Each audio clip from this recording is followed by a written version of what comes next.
Stadium and Owen Field in Norman, Oklahoma, where they are fired up today. They're serving buffalo burgers at restaurants around town as the Big 8 showdown between Colorado and Oklahoma gets underway here on ABC Sports College Football.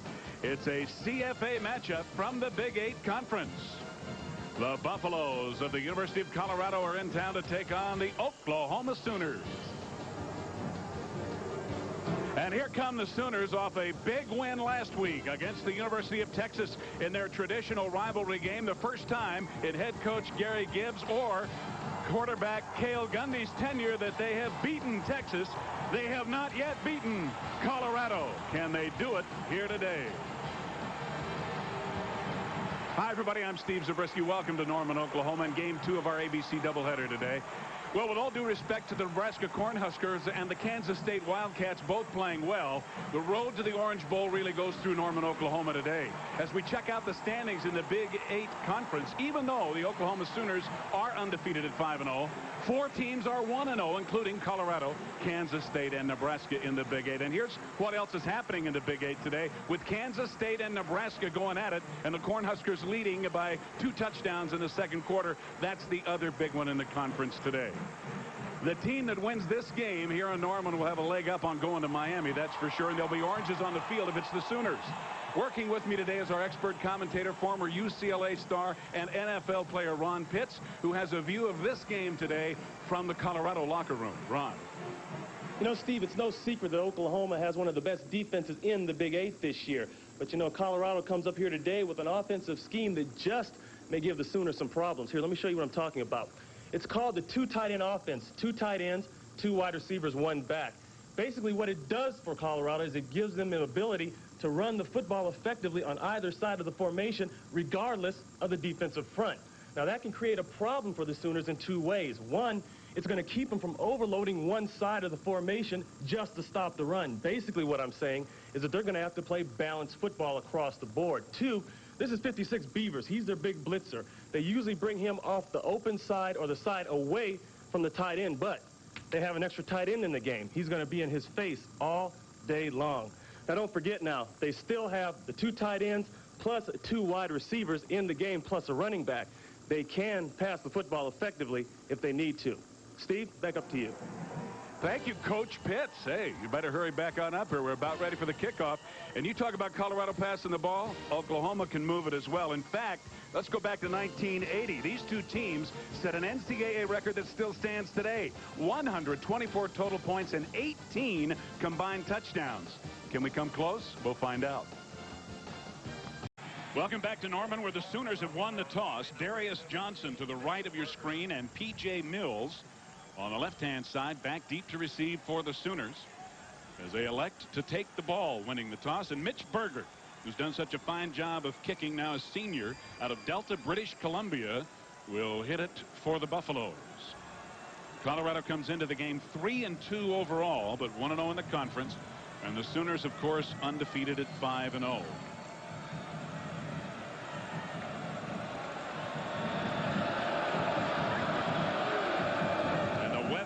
Couldn't be better. High 70s, very little wind today, and what wind there is a little at Berger's back. And he uses it to put it deep in the end zone where Darius Johnson elects wisely not to run it out. So Oklahoma, with Cale Gundy at quarterback for the 4th straight year, goes 1st and 10 from the 20. There are Gundy's numbers on the year so far. And with Watson Brown, the new offensive coordinator, the Sooners doing a lot of different things. James Allen, the super freshman at tailback. Chandler at fullback. And the Sooners have 2 pretty good wideouts in their own right. But they like to go to the tight end more than anybody else. 86, Ricky Brady. Terry Collier, 33. It's the start, and Gundy right out of the shotgun gives the inside handoff to Collier, who bangs it out to the 24. Ted Johnson, the leading tackler for the Buffaloes, makes the stop. Here are the big guys up front with Cabell, Roberson, Langston, Overton, and Stamps. And the Sooners have, as you can see, some heft in that offensive line. It'll be 2nd down and 6, just outside the 24.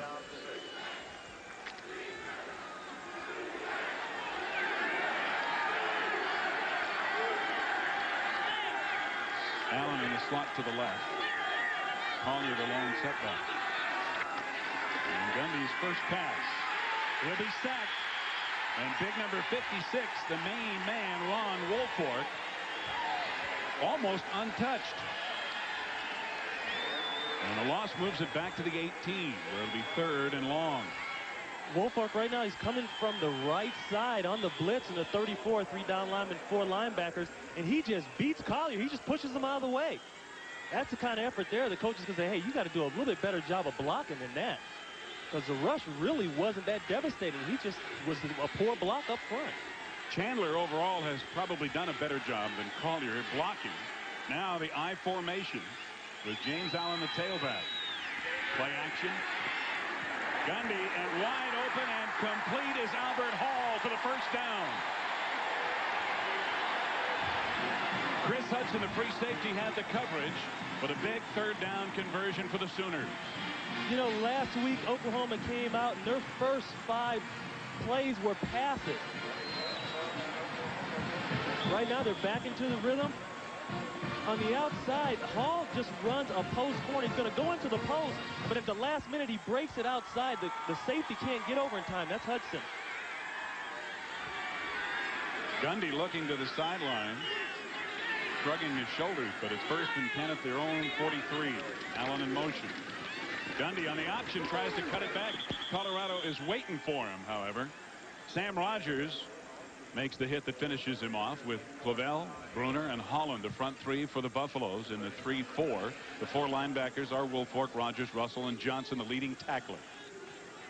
In the secondary, a little bit of a change as Dennis Collier is in there, and Dwayne Davis has been moved to strong safety from corner. And Greg Lindsey, who had been starting, is out. Expect them to test Simmons on that side over there. Anytime you get a new corner in the game, they're going to want to check you out, see if you're up to snuff. Gain of 2, 2nd and 8. Oklahoma at their own 45. On a delay, Collier. He gets a couple before he runs into Dwayne Davis, number 21. Looked pretty good on run support that time. Well, I'll tell you, the nose guard, Bruner, that time got blown out, and that's one thing that this offensive line does very well. Talked to Charlie North the other day. He said he's really happy with Langston and Roberson there on the inside, along with Carollo. They do a good job of moving people out of the inside. And this 34 with the 3 down linemen, if the nose guard cannot hold his own in that middle, it's going to be rough. It's going to be a rough day all laid on for the defense. 3rd and 6. From the 47. Gundy under some pressure, and he's sacked. Number 93, Darius Holland, at 6'5" and 285, drags him down.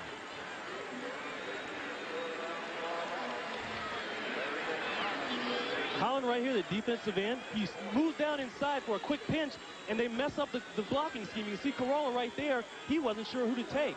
By the time he saw him, it was too late. That hole was so wide, Steve.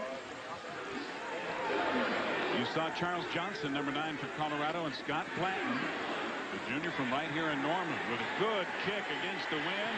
Johnson at the 10.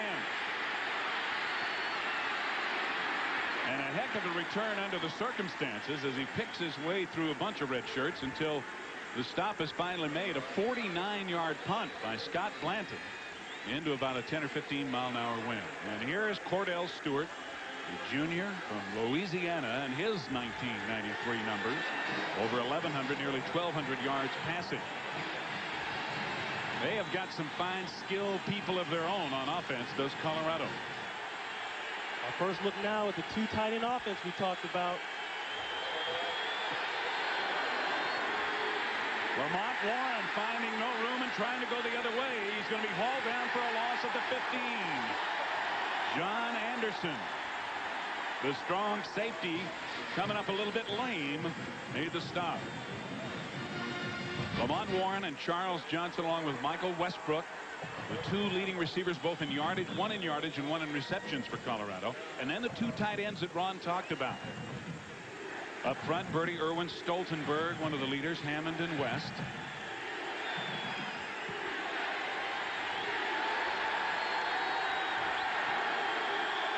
Second down and 12. Lamont Warren again, and this time he has a hole. First down and big yardage. at midfield. Warren being chased and ridden out of bounds by Anderson near the Sooner 40-yard line. A 44-yard run by Lamont Warren. Here's the danger of the two tight ends. Watch what happens to Correa, the nose guard right here. They double down on him. Hammond right there gets a good block on him, gets him on his knees. Now he's just got open field to run with. Schenkel, he runs away from Schenkel. Schenkel's got to break down, make a better tackle. This is the kind of thing that Tom Hayes does not want to give up as a defensive coordinator for Oklahoma. Those are big plays. They can't have those early with Colorado. Lamont Warren again. This time hauled down by David Campbell, number 59, the defensive end. And a short gain. It's Ricky Wren, Joe Correa, and David Campbell, the front three for the Sooners. Beavers, DeQuazy, Freeman getting a start, and Coates, the leader at the linebacking position, with Johnson, Anderson, Bush, and Schenkel. They've played together for a while now, the Sooner secondary. Gain of 2, 2nd and 8. Cordell Stewart's first pass is well wide of Michael Westbrook and incomplete. The coverage by William Schenkel. See, in this offense, they still have, well, actually 5 potential wide receivers in the game. 2 wides, 2 tights, and a back. So even though the run is important, you can't forget that they can pass the ball effectively. And more importantly, because of the 2 tight end situation, they won't be able to bring Beavers off that other side as a blitzer as effectively as they have in the past. Stewart on 3rd and 8. Complete to Charles Johnson at the 24. CJ, as they call him, going up high to bring it down. Stopped by Darius Johnson, 42. A gain of 14 and a first down. Charles Johnson slowly becoming, or rapidly becoming, I should say, the big play man for Colorado. A definite first-round pick. I talked to a lot of the scouts in the NFL. They can't wait for this guy to come out. They hope he comes out early. He'll probably have his choice at the end of the season. Lamont Warren and another good hole. Good tackle by Schenkel, however, down to the 16. Let's check in with the studio and John Saunders. John. Steve, in the Big Ten, Michigan State and Ohio State, the Buckeyes opening drive once again. Bobby Hoying to Joey Galloway, 22 yards, 6 plays, 67 yards, 6 games this year. The Buckeyes have scored on their opening drive in each game. Steve. Thank you, John. That's just one of big rivalry games going on all around the country. And, of course, Penn State, Michigan meeting for the first time earlier today. Turned out to be just about as good as most people thought. 2nd down. Warren again, who's been doing the work, gets to the outside. Runs out of room. Johnson was trying to make a block on Darius Johnson. Charles Johnson. And Darius did a good job of hanging in there to force Warren out of bounds. But, you know, that's what they like about this receiver core. And there's Warren right there with the rushing. They do such a good job of blocking on the perimeters that, hey, it's not just about catching the football. They get after people like they're supposed to. And once again, this is the problem with the 2 tight ends. They can run the ball on any side of the formation they want to. So now Oklahoma can't overload one side and stuff the run. They got to really play honest all the way around. Lamont Warren gets a rest. Number 19, Rashaan Salam, a sophomore out of San Diego, in a tailback. First down and goal. Salam's first carry, and he bangs down to about the 3, maybe the 2. Colorado moving the ball. The tackle by Mario Freeman, 44. It'll be 2nd and goal from about the 2.5. Colorado very good inside the red area. When they get inside the 20, that's called the red area, or for them offensively, the green area. A lot of times because it means money time, but they are very good at getting that ball in the end zone and scoring. Now number 33, James Hill, in as they go back to the traditional I formation. And Hill is at fullback in front of Rashaan Salam. Salam, touchdown, Colorado. A very impressive drive by the Buffaloes, Ron, as they take their first possession right down the field with Lamont Warren getting 62 yards rushing, doing most of the work. Well, you know, the front 3 guys here, Stoltenberg, Irwin, and Hammond, they're sophomores, but look at the way they get into people. Look at Coates. Coates is in the end zone, and now he's on his back. That's what you call excellent drive blocking. Mitch Berger on to attempt the extra point. Duke Tobin, the holder, and they fake it. And they're not going to make it. Tobin trying to run it in. Cut down and maybe had the wind knocked out of him as he went flat on his back. And as you see, is still down. So Colorado surprisingly going for two early. Well, you figure they moved down the ball as effectively as they did, punching it in on Oklahoma. You know right now what's going through Gary Gibbs' mind. Oh, here we go again. Well, timeout on the field. 7:48 to go in the first quarter, and Colorado has taken a 6-0 lead.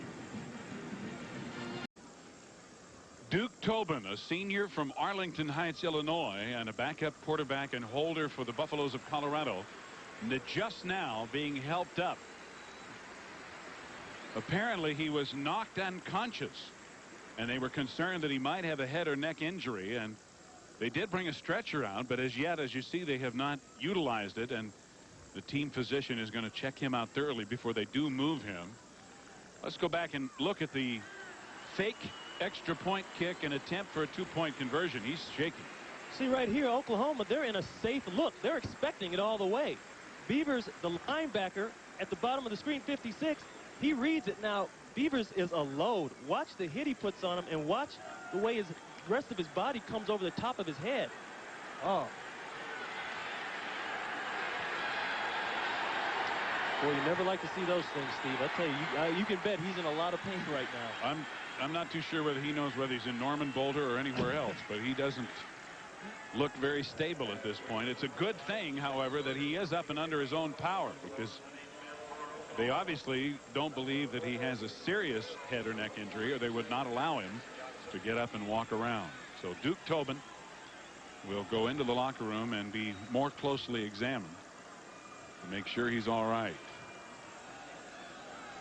Again, P.J. Mills and Darius Johnson back for the Sooners. Berger will kick it off. Colorado, when they score first since 1989, they are tough, 24-1. And they just went 83 yards in 9 plays and lead it 6-0. And again, Berger clear through the end zone this time. Another deep kick. Oklahoma will have it at the 20 for their second possession. CFA College Football on ABC Sports, brought to you today by Chevrolet, who invite you to see the all-new Chevy cars for 1994. By Magnavox, the ingenious products from Magnavox. They're smart, very smart. The light beer with a great imported taste, Amstel Light, right. And Allied Signals Fram filters. You can pay a little now or a lot later. Collier and Allen, the running backs, behind Gundy on first down from the 20. Play action. Gundy flips it to James Allen, who can't hold on at the 25, and it'll be 2nd and 10. The big rap on Colorado defensively. They got the players, they got the schemes. They've just made some dumb mistakes. But now look at Oklahoma's response to when their opponents score. Now that's what you call answering the bell. All but 3 times Oklahoma has come back and answered a score.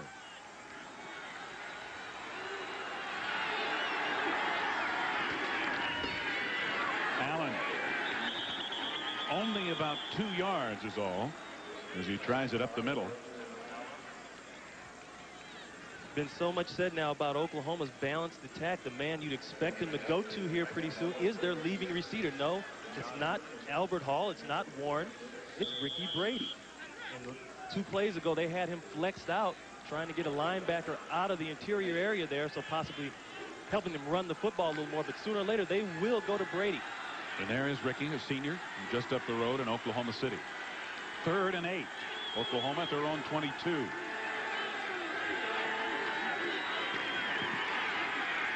Lots of time, but nobody open.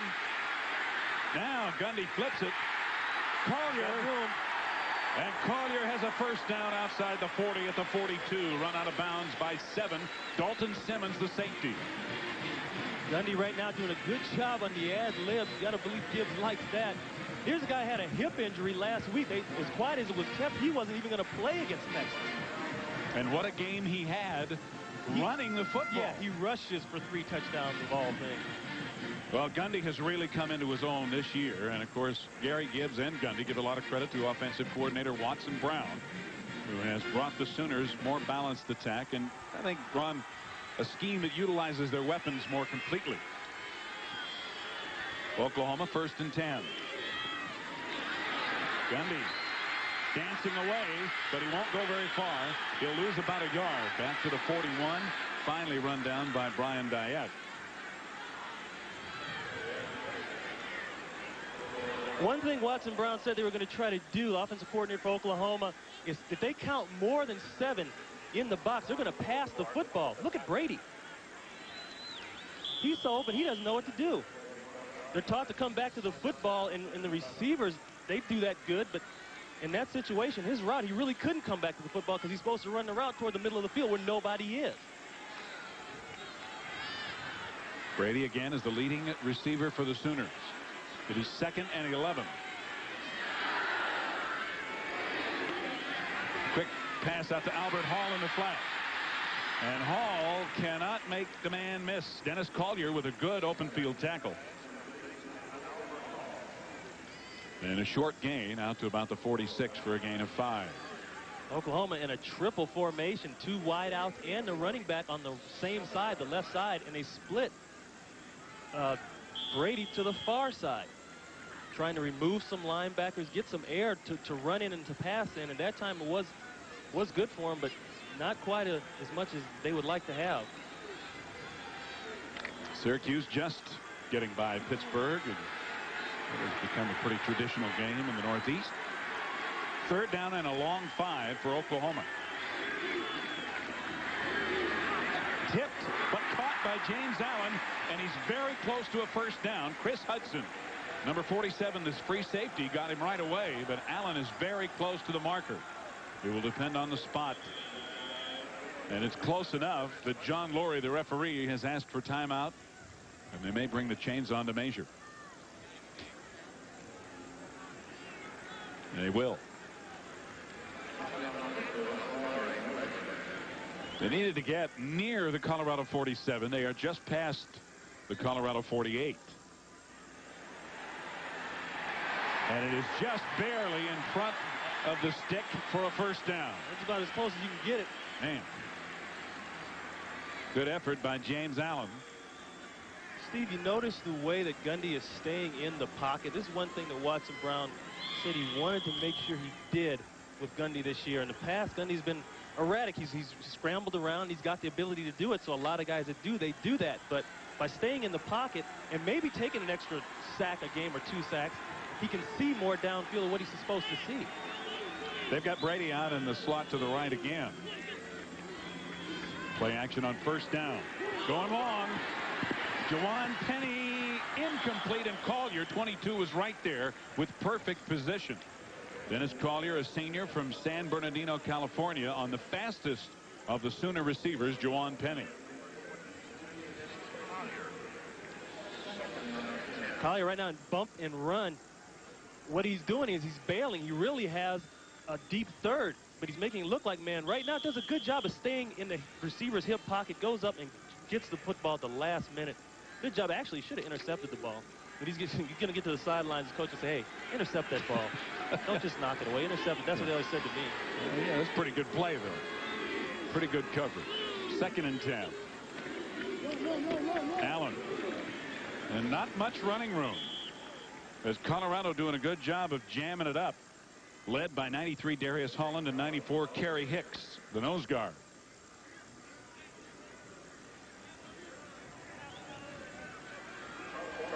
Hey, next Saturday here on ABC Sports, another day of exciting regional action in the Big Ten. It'll be the Fighting Illini battling the Wolverines of Michigan. In the West, Fresno State takes on BYU in the WAC, and other key games from the South and the Pac-10. Be sure to check for the game in your area on your ABC station and with your cable company to see what else might be available pay-per-view. 3rd down and about 7. Oklahoma at the Colorado 44. Gundy setting up a screen, and it's dropped by Terry Collier. They had the perfect play on for that defensive formation. They brought the linebacker, Wolfort, from the left side, the defensive left side, and that's the perfect play because there's nobody in that part of the field, nobody in what they call the flat area. They just got to hold on to the football. Those are the kind of little mistakes that can get Oklahoma out of this game early. Scott Blanton to kick. To Chris Hudson, number 47, back deep around the 10 for the Buffs. And Blanton trying to hang it high. And Hudson with a fair catch just inside the 15. We have 3:48 to go in the first quarter. A 30-yard punt. And Colorado leading 6-0. We'll have the ball when we come back. And one of the question marks this season was the offensive line, because after 5 games last season, Colorado's offensive line was allowing an average of 4 sacks a game. That was 20 at that point. Well, after 5 games this year, the Buffs offensive line has been allowing only 1 sack per game. Instead of 4 per game, it's only 5 total on the year so far. So they're doing a much better job protecting Cordell Stewart. And it's impressive considering how much they pass the football. Yep. Now they break that balanced formation and send 2 wideouts to the left. Rashaan Salam is the lone setback. 1st and 10 from the 15, and Salam has it. Good blocking on the corner. And Salam with a first down and then some outside the 30. Anytime you get a tight end in this type of an offense going in motion, that's the kind of thing that happens. Look at the balance here they have. Rashaan Salam, he's the man I think is a sleeper in this whole offense. He's the guy that can really get it done for you. You know, you don't hear much about him, but boy, he's got the numbers. He just ripped off 19 yards. And the officials are trying to get the Colorado players to move back on the sideline. Here at Owen Field, there's not a whole lot of room out of bounds. And it's very easy in the excitement for players to get out on the field because they only have a few yards available behind them in the bench area. So the officials are trying to move the Buffalo players back. Now they're ready to go. First down at their 34. Salam again, a little mix-up on the handoff, but didn't make a whole lot of difference. David Campbell was standing in the hole, and he was not going to let Salam go by. Beavers also there along with Jones and DeQuazy. You know, we talk a lot about what both teams have to do to be successful. Colorado, for them, they're going to have to establish a running game. They've done that so far. They're sitting there 69-1 rushing over Oklahoma. Oklahoma's got 1 yard rushing. No middle errors on the defense. Don't give up the big play. They've been guilty of that in the past. And avoid the turnover. 2nd and 8. Complete to Charles Johnson, who's wide open. And Johnson may go all the way. He needs a block from Westbrook. But his speed is a Colorado touchdown.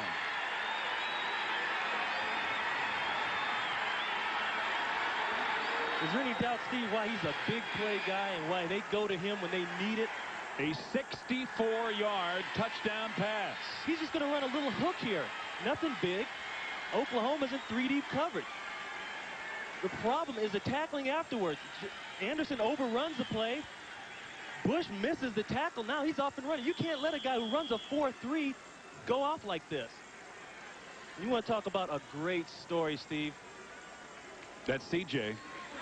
Well, a fumbled snap, but a great job getting it down by Vance Joseph, who is doing the holding, and now that Duke Tobin is injured, and Mitch Berger bangs it through. We'll tell you about CJ and the life he has had and what a great job he's done in college when we come back. Colorado up 13-0. Charles Johnson, who just scored on that long touchdown pass, graduated in 3 years. Check out how many total student body percentages have graduated in 3 years, let alone football players. And Ron, when you consider his background, it's even more amazing. Well, you know, here's a kid who came from a very broken home situation. His mother was a recovering drug addict, lived in 11 different homes while he went to high school. You know, a lot of times went to bed without dinner, all that kind of stuff. And I tell you, you look at him now and he's nothing but a class player. And that stat right there that we just saw proves that. Graduated in 3 years at college. Really makes you thankful for some of the things you got. Darius Johnson and P.J. Mills again back for the Sooners. Colorado went on an impressive drive and then a big 64-yard bomb for 2 scores to lead it 13-0 as Berger will kick off yet again. 2 minutes 54 seconds remaining in the first quarter.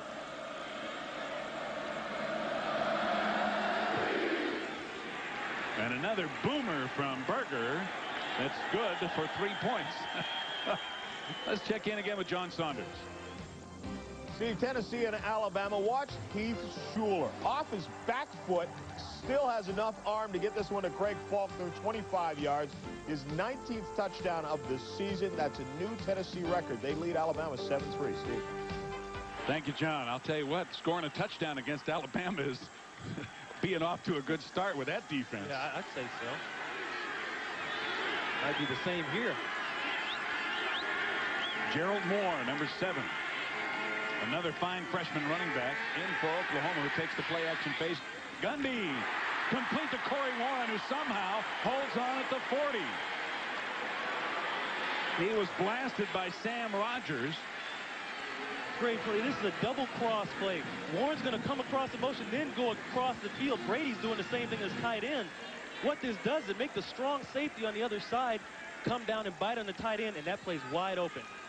Good hit, too. Way to hold on to the football. But we had a penalty on the play. It was against the Buffaloes, however. Oklahoma declining the penalty. Or no, it's after the play, and it's going to be tacked on to the 21-yard gain. A major 15-yard infraction moves the ball into Colorado territory. And let's listen to John Laurie. First down at the Colorado 45. So a 21-yard gain and a 15-yard penalty on top of it. A personal foul against Colorado after the play. And Gundy took a shot after he let it go, and that was the call, roughing the quarterback.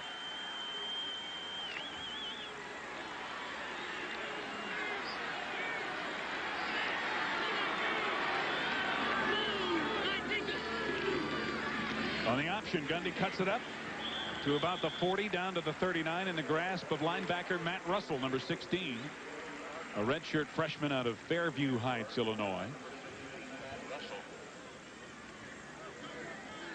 Now, what does Oklahoma have to do, Ron?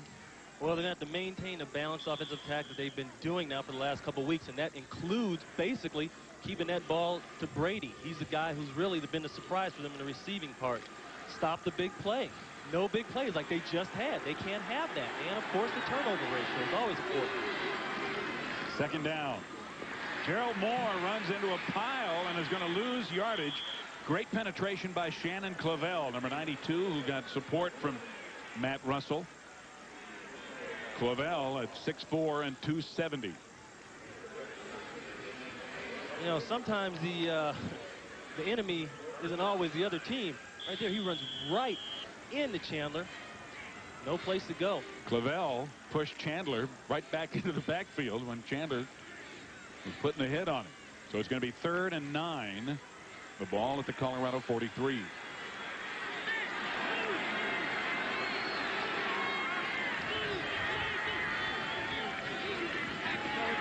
Gundy has time, and he wants deep, and what a play.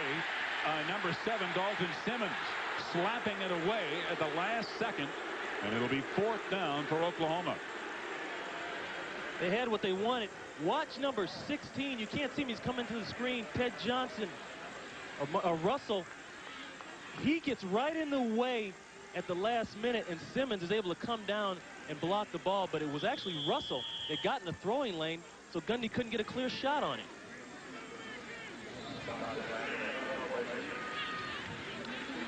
Blanton to punt. Chris Hudson deep. And Hudson trying to fake out the Sooners, but it goes into the end zone, and Colorado will have it. 1st and 10 at the 20. Leading 13-0. A 43-yard punt. And a jam-packed Memorial Stadium here at Owen Field. Steve Zabriskie and Ron Pitts with you as Colorado and Oklahoma go at it in the Big 8. And we will, as always, keep you up to date on everything else that's happening in college football and has happened today. Florida and Auburn, a pretty good tussle. Michigan State, Ohio State, and Washington leading UCLA early. Nebraska with a 10-point lead in the 3rd over Kansas State, the 2 other unbeatens in the Big 8. Play action, Cordell Stewart flipping it on and completing it to Charles Johnson, who has a 1st down, slipping Darius Johnson's tackle and falling forward for a couple of extra yards. Colorado came with a fake counter that time, and if you're a linebacker who's peeking into the backfield, that will get you every time. Johnson on the deep comeback. Here, you know, they're averaging 412, you know, per game. That's 4th in the NCAA. Hey, 5.3 yards a rush along with that. You can win like that, Steve. Well, they prove they can move the ball against about anybody. They moved the ball against Miami's defense, and they're doing it here against a pretty good Sooner defense as well. Lamont Warren skipping away to pick up a couple of more yards as he gets outside the 35 to about the 37. William Schenkel finally brought him down. See, this offense really makes you sit on your heels because of the 2 tight ends. You can't really declare a hard force man, a hard rusher from the outside. And you know the rusher, he disrupts things in the backfield. So now they're sitting back waiting on what's going to happen.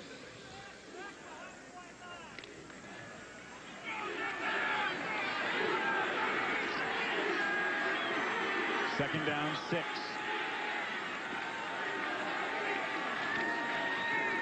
Lamont Warren trying to get to the outside.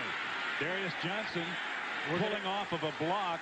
Then he was being held, I believe, by the other Johnson. You're going to get a hold on Johnson. Johnson holding Johnson.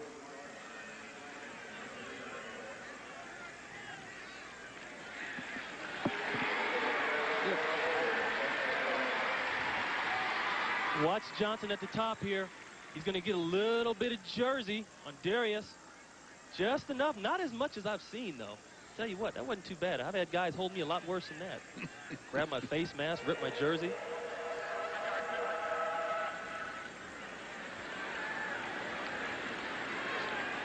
Well, as you can tell, we're not quite picking up John Lurie's microphone as yet, but the ball is moved back just inside the Colorado 33. Bill McCartney in his 12th year. 77 wins. A win today would make him the all-time winningest Colorado coach with 78 victories. Just 37 seconds remaining here in the first quarter. Second down, about 12. Lamont Warren trying to get away in the backfield, but Mike Coates won't let him.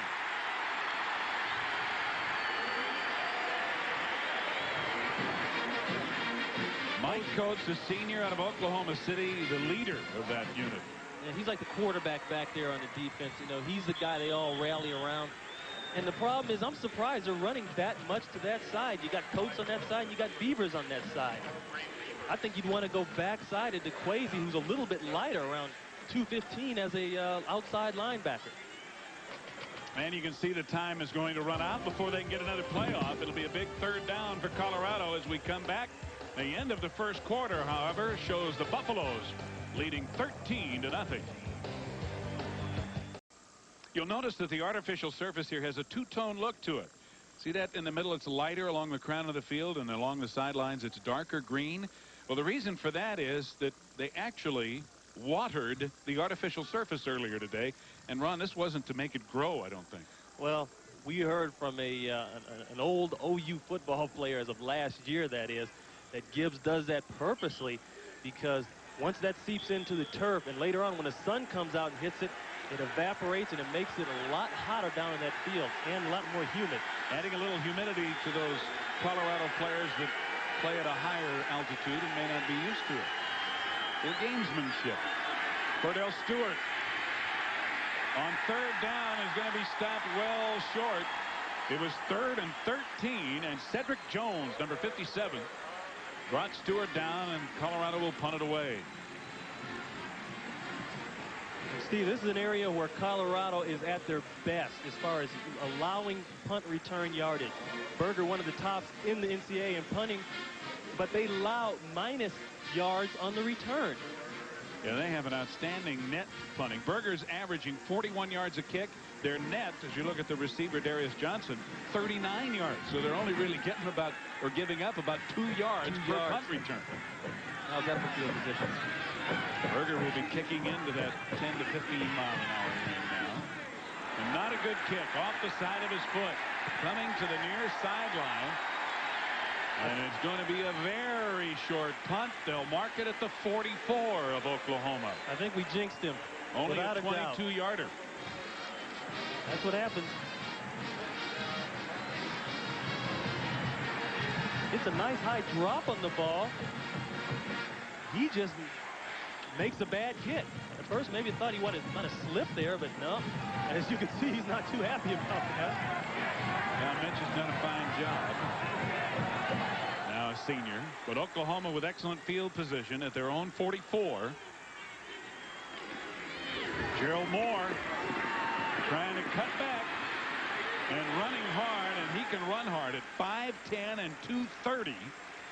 Ron Woolfolk knocks him down, and here's what happened statistically in the first quarter. Well, there's nothing really that impressive in this, but one thing is rushing.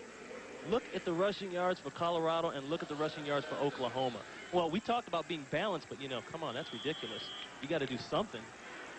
And that makes it even worse because OU's got 9:54 in possession. Colorado scoring on a long drive and then getting a big 64-yard touchdown pass from Stewart to Johnson to lead 13-0. Gundy trying to run the option again, cutting it back, and maybe has a first down. He should, as he gets it to the Colorado 46. Ted Johnson on the stop. Well, it's time once again for our Coors Light Fan Picks College Football Poll. All you have to do is call 800-932-3000 to vote. This week, Florida State, of course, remains on top in this week's call. So call 800-932-3000 to vote for your top 10 in the Coors Light poll. First and 10 Sooners near the 45 of Colorado. Chandler in at fullback. Gundy optioning the other way. A yard is all to the 45. And he's hammered there by Woolfolk. And again, they're running to his side, which, as you were talking about with Oklahoma's defense and Beavers, is a little unusual. Well, and also, remember we asked Coach Gibbs the other day about what would happen if Gundy went down. And you see he's doing all this running. He didn't even want to talk about it. The backup quarterback is Terrence Brown, a redshirt freshman. And Gundy will go from the shotgun on 2nd and 10. Over the middle, incomplete, intended for Ricky Brady. Contact made by Dwayne Davis, but no flag, and the Sooner fans don't like it. Oh, that's just a good football play right there. Dwayne Davis comes down from the safety position, moved back there this game, and he's on a collision course right for the ball. That was perfect football play. Brady could have helped himself by coming back to the football a little bit more. But no, that's just a good football play right there. Davis, a senior out of Gulfport, Mississippi. And Gundy now is 5 of 10 passing for 79 yards. 12 minutes, 16 seconds to go in the second quarter. Colorado leading Oklahoma 13-0, and the Sooners 3rd and 10. Gundy over the middle again, incomplete, intended for P.J. Mills and almost intercepted. Let's again check in with John Saunders. Steve, Virginia is unbeaten, but it's #1 Florida State this week. Charlie Ward to Tamarick Vanover. And watch the speed after he catches the football. 86 yards in the toss. 7-0 Seminoles. Steve. Thank you, sir. Those Seminoles have got more than speed also. They got about everything else. I told you they're an NFL team. Blanton's punt. And Hudson looking to fake the fair catch. Oklahoma kicks it around, and it goes into the end zone for the touchback. They had a chance to down it at the 1 and couldn't hold on. Good effort, though, by Warren to get down there.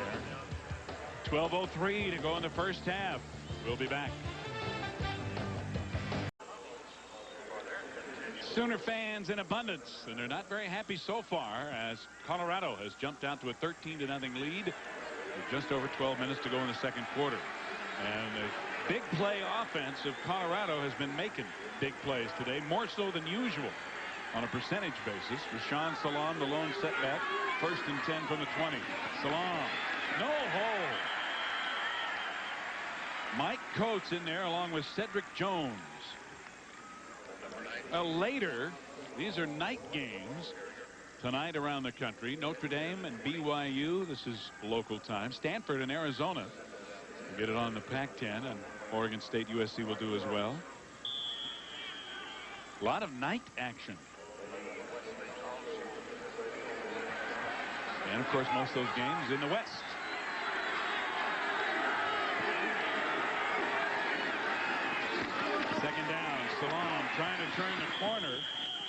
Kwesi, number 47, got run over, but got enough of Salam to get him down. Good block on Coates, the linebacker that time. He was scraping, running laterally down the field trying to get to the play, and he just got knocked off his feet. Wondering if he's come back and healthy from that hamstring pull in the Texas A&M game. Both teams a little bit banged up. And watch how late Oklahoma's getting out of the huddle. It's almost like they're waiting for Colorado to line up and then call the play. 3rd down and 2. Salam again, getting around the corner, has the first down. William Shankle can't bring him down. But finally, he gets some help from his friends, including Joe Correa, 99, and Malin Wesley, the safety, number 5. But it's going to be a first down for Colorado. They talk about how young Colorado is up front. But you look at their 2 tackles, Birdie and West, 6'6", 270 for Birdie. West, 6'8", 285. You don't think those people will get into your helmet sacks every now and then? Well, Joe Correa for Oklahoma is 6'4" and 280. So it's a good thing that he's as big as he is, because he's usually getting double teamed. Cordell Stewart under pressure from the blitz, gets it away, and Westbrook makes the reception at the 41.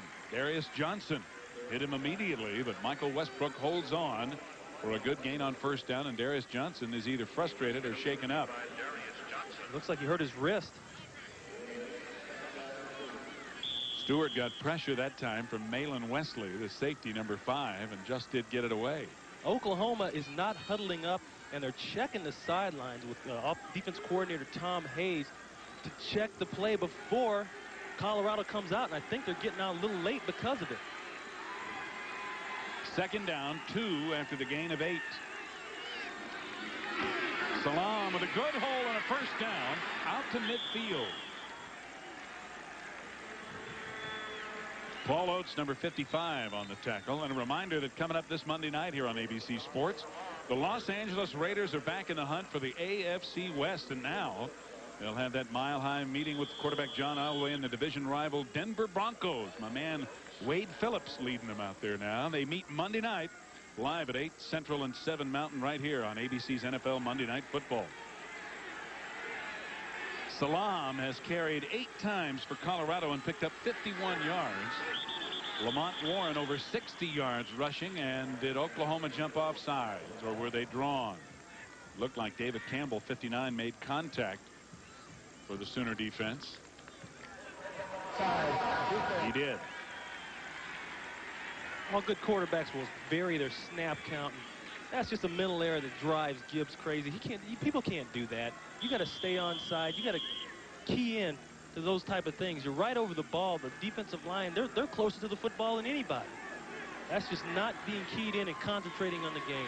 Now it's 1st and 5 at the Oklahoma 44. Salam hammered as he tried to cut back by Mario Freeman, number 44, and 55 Paul Oates. And both those guys, a couple of good-looking sophomores. Freeman out of Austin, Texas, and Oates out of Gainesville, Texas. As the Sooners, as always, recruit heavily south of the Red River. Freeman stepped in at Texas A&M game for Tremaine Green, who had an abdominal problem. Played well. Say he's a little light, but he makes up for it in his aggressiveness and his just overall athletic ability. Gain of 1. It's 2nd and 4. Salam again. Breaks one tackle as Correa couldn't haul him down, and Malin Wesley hammers him to the turf at about the 41, and Salam very slow in getting up.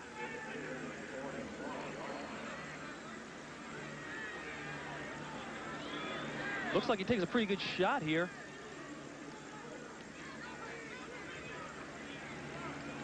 See, Wesley got him right on the back of the back. There's no pads back there, and that smarts every now and then when you get that. Rashaan Salam from a football family. His father played in the NFL.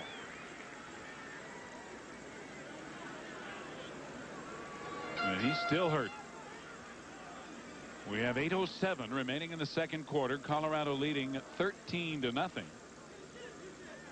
And Salam stopped on a fine play by Wesley, shaken up in the process, short of a first down.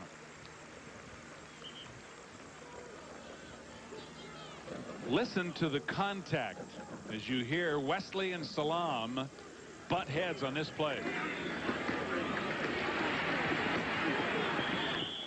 An all too familiar sound, huh, Ronnie?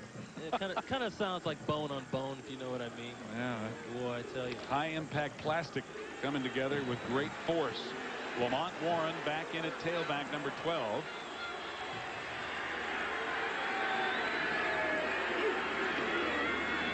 And Warren has it and has a hole. Schenkel gets him around the ankle as he gets to the 35. Oklahoma's problems right now stem from the nose guard position. Korea 99. He's just getting moved out of there. They've got an extra blocker basically with the tight ends on the outside. So now inside, they can double and even triple team more. And if you can get him moved out in that 34, you only got 3 down linemen. The backers can't get upfield fast enough. There's 4 of them, yeah, but they can't get into the holes fast enough. And it's working because now Colorado has 133 yards rushing in a quarter and a half. Oklahoma has managed only 11. First down. Option. Lamont Warren looking to pass. He slips and hangs it up high.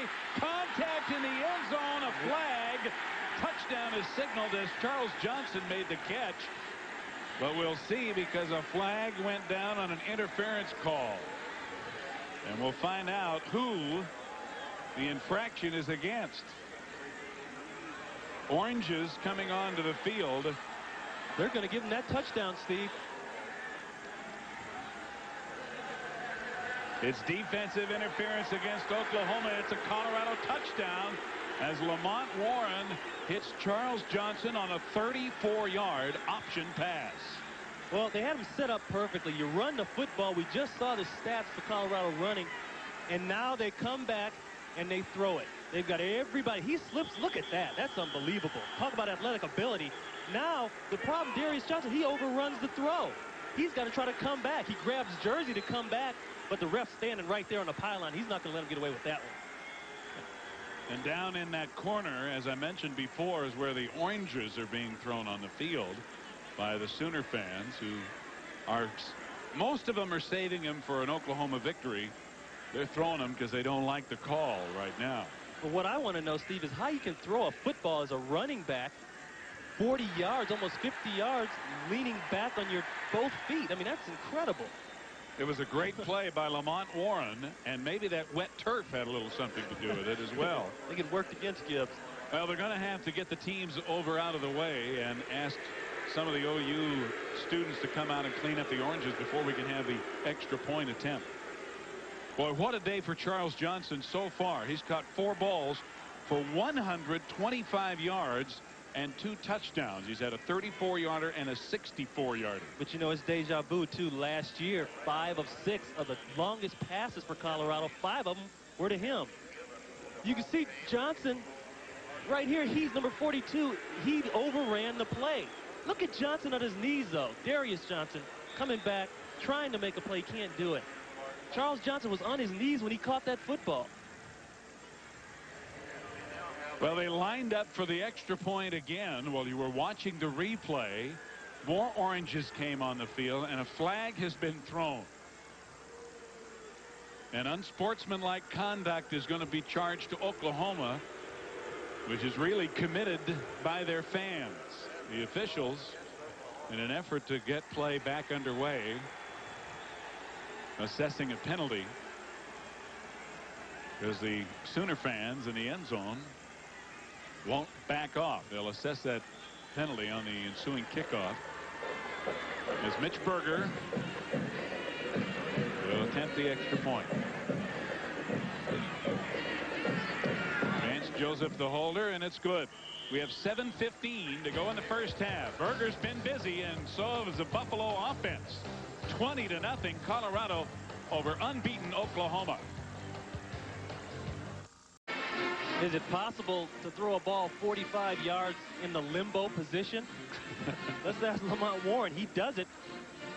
That's incredible. Maybe we should call this it off. Maybe we should call this the Caribbean play. The Caribbean play, yeah. And then Darius Johnson can't do anything really. The ball's underthrown. He tries to come back and make a play. But Charles Johnson, we can't say enough about him. Concentrates on the football and makes a play. Charles Johnson with big plays, but Colorado has had big drives. Their 3 touchdowns have been on 83, 85, and now 80-yard drives. Again, Darius Johnson and P.J. Mills, the deep receivers. Mitch Berger again getting ready to kick off. This Colorado offense, averaging over 500 yards a game, is doing this against an OU defense that came into this game 8th in the nation in scoring defense, only allowing 12 points a game, and they've already given up 20 in a quarter and a half. And you know, we talked about in the beginning the keys to success for Oklahoma, where and stopping the big plays. Well, the penalty being assessed and the kickoff means that Berger's going to be able to hit it from the Oklahoma 35. Right here might be a great time for an onside kick. I do not believe I've ever seen any team kick off this far downfield. High school, Pop Warner Pro, Canadian, whatever you want to call it. 2 penalties. Now it looks like they're going for an onside kick, too. Look at the bottom of the field here with Colorado. Look at all the players down there. I'll tell you, I would. Why not? I mean, if he just pooches it, it's going to go out of the end zone. And they got hands people in there, too. They're best hands people. They're going for it. Onside kick. And it's dropped, but then I think recovered by Albert Hall, who was one of the Oklahoma hands people up close. You know, that's why they work on that, meaning Oklahoma, before the games on Thursdays and Fridays, they get their hands people out there to recover an onside kick, because you never know when you're going to need it. We have an update on the injury to Rashaan Salam, the running back who was shaken up. Apparently the collision with Wesley caused a piece of his helmet to break off, and it cut his eye a little bit. He's all right. They're going to, of course, precautionarily check him out thoroughly. But, of course, we're also, as was the case earlier, happy to know it wasn't a head or a neck injury. Gundy on first down has all day, but now has to run it. And scampers out of bounds near the 30. Gundy with a scrambling first down, run out of bounds by 22 Dennis Collier. That's just a coverage sack right there. Colorado doing an excellent job in the secondary. There's no place for him to throw it. But you know, that is the best thing that he can do. The worst 2 things he can do, well, take a sack and throw an interception. You notice that time, too, Oklahoma spread out. They put Brady in the slot, put Allen in the slot on the other side. They were basically in a 4 wide out look. And look at this, the shotgun, Steve. On first down after the run of 15 by Gundy, and the inside handoff will net nothing to James Allen. Allen barely got back to the line of scrimmage, if that. He got exactly nothing. Matt Russell, number 16, right there. Hey, how about this? Here's a golfer's dream for you. 18 legendary holes from 18 of the greatest golf courses in America.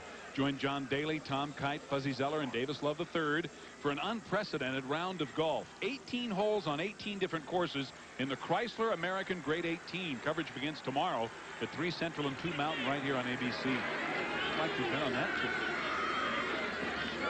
Play action. Gundy dumps it over the middle of James Allen. Allen slipping as he gets near the first down. He tried to put the move on Ted Johnson, 46, and lost his footing on the turf. He is about a half a yard, or maybe a full yard as they mark it now, short of the first down. But what an exciting runner this guy is. You know, this offense right now, Watson Brown, the offensive coordinator of Oklahoma, kind of reminded me of the old 49ers when Walsh was there. Very controlled. They're using everything they got. I mean, we have seen so far every formation they have in their playbook. We've seen slot formations. We've seen doubles, people spread out, shotgun. Maybe that turf is still a little too wet. 3rd down and 1, and Oklahoma trying to draw Colorado off sides. Did they? It looked like Jeff Bruner, the nose guard, number 39, made contact. Yep. It worked. And on 3rd and 1, Oklahoma will pick up the first down on the penalty. Going back to what I was saying earlier, Steve, using James out of the backfield now, just a little circle route. Get the linebackers to drop off. Hey, take what the offense or the defense is giving you. Well, they want to get James Allen in the open field somehow with his great running ability. Certainly one of the highest recruited running backs last year in the nation. Right here in Oklahoma. Gundy over the middle, completing it to Ricky Brady, the tight end, at midfield before he's driven back by 21 Dwayne Davis. Every single coach on the Oklahoma staff is impressed and can't say enough about Ricky Brady. Colorado's just in his zone. He's just going to hook up and find a place to get open. And did you see him fake the block before he released? That kind of stuff doesn't look like much, but you know, it moves you down the field. It's very effective. And hey, don't forget about Warren and Hall on the outside now. Gain of 7, 2nd and 3. Option, and Allen will go back the other way. First down, still going. Finally bumped out of bounds by Chris Hudson at the 26 of Colorado. Well, there's a little different wrinkle. You know, last night when I asked Watson Brown about this play, he really didn't want to talk about it. He said, oh, well, it's just a little turnaround reverse pitch option. I said, so what's that mean? He says, well, it works. And yeah, it does work. Look how they got all the white shirts on the left side. And look at Brady taking up 2 blockers right there. Yeah, that's why they're so high on Brady. He doesn't only just do a good job of passing or catching the football, he does a great job of blocking, too. And James Allen made the most of it. A freshman from Winningwood, Oklahoma at 6'1" and 205. And you can see he's gained 391 yards already this year. He had 100 yards, just over 100 against Texas last week. He has it again, but Colorado jamming up the middle. And again, Matt Russell, a redshirt freshman, doing a fine job. He will not be moved. He has been in the hole. I wouldn't say Oklahoma has gotten out of their game plan. I think they've had some unfortunate things happen to them. The big plays, the 2 big pass plays, one of which could have, was really iffy. It could have been defended. Just one of those things that happened. But, they're getting right back into the running portion of it. You saw offensive coordinator Watson Brown signaling in the plays as he does every time. 2nd down. About 10. Gundy again, lots of time, and again he flips it over the middle. And again, James Allen will be about 2.5 yards short of the first down as he gets to the 20. And again, Matt Russell, number 16, made the tackle for Colorado.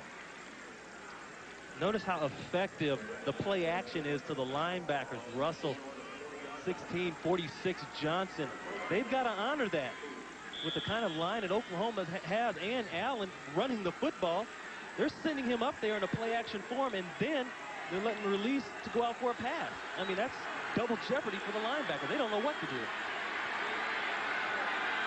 Nearing 3 minutes left to go in the first half. Oklahoma moving, trailing 20-0. 3rd down along 2, and again the reverse option. And Allen this time cannot get away and is stopped short of the first down by Dwayne Davis. Let's give some credit now to Davis and the rest of the secondary for Colorado, because Brady's out there getting a block. But you know what? When he gets around that corner, Allen gets around that corner, he still had to hesitate because those guys are fighting off those blocks. We can't ask Brady to block 2 people all day long. Somebody's got to get free. Oklahoma calls timeout.